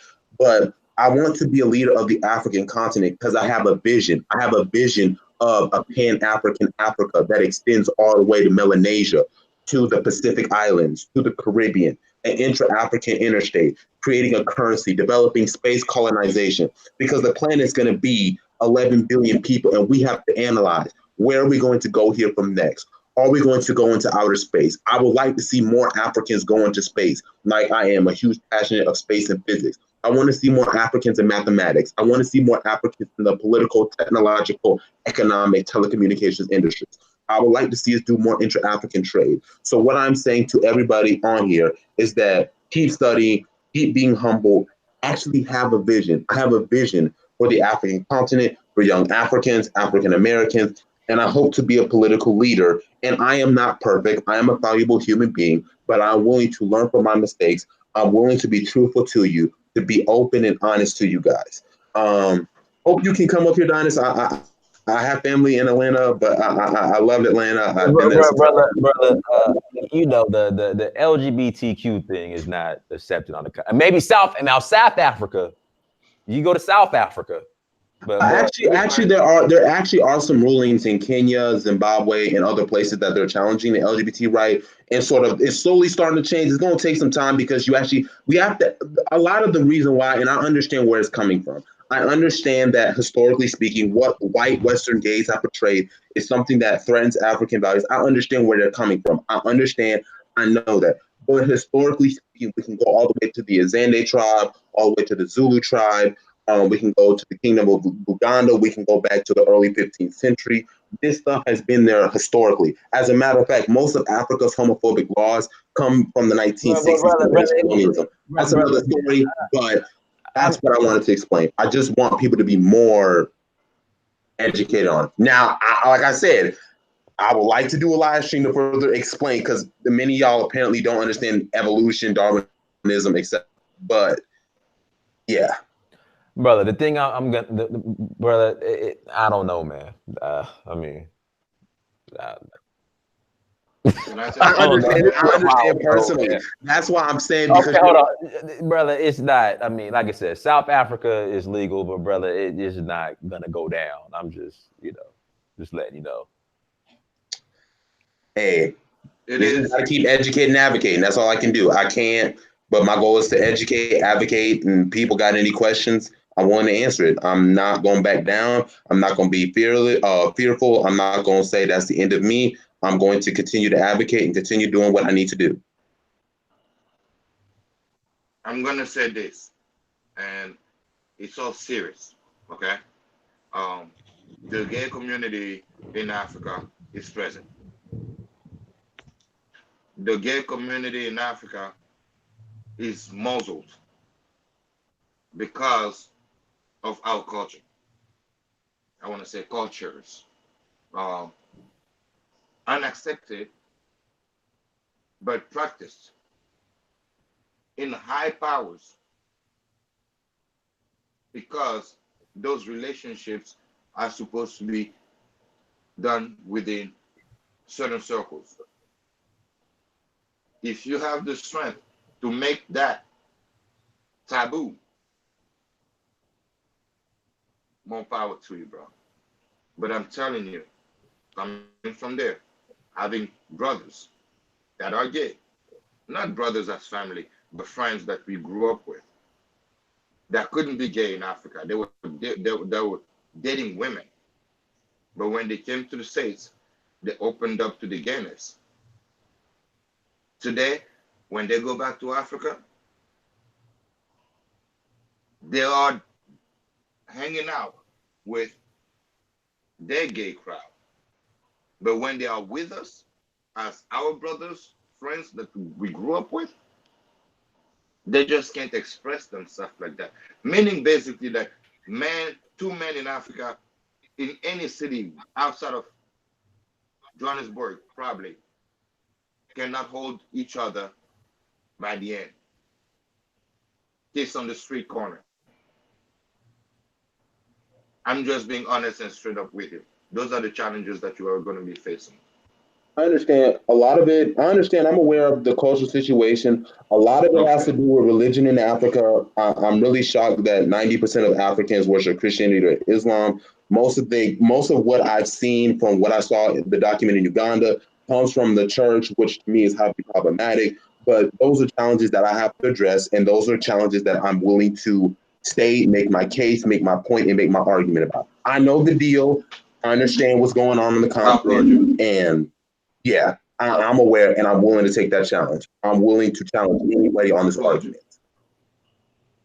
And if there is any way for me to put you in touch with people that I know that are in that community, in places such as Gabon, where I have a very good friend of mine that can guide you and you guys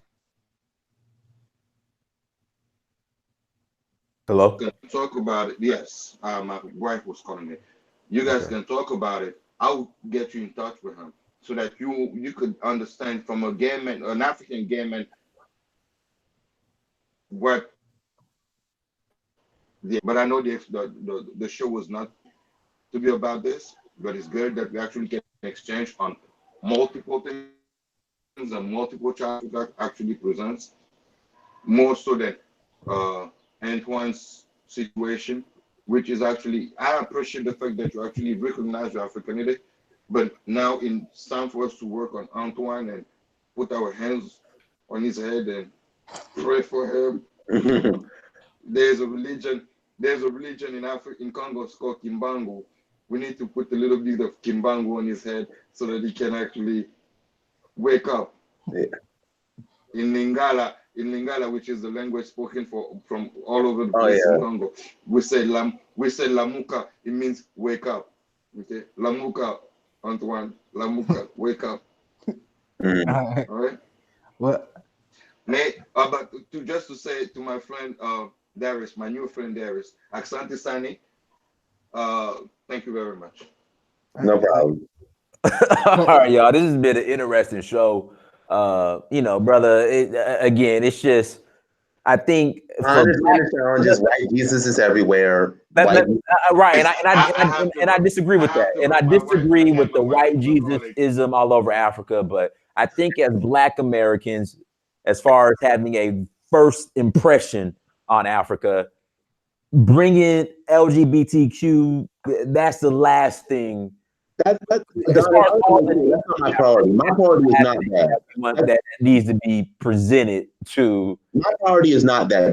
When I make that statement, I'm not trying to say that's my priority. That's not what I'm trying to say. What I'm saying is that can I live in Africa and contribute and not be killed and die, and y'all extradite me when I can bring so many skills and assets? That's all I'm asking. I'm not advocating. I'm not trying to push. What I'm saying is, can I live and not die? That's it. Can I live and not die? That's the thing.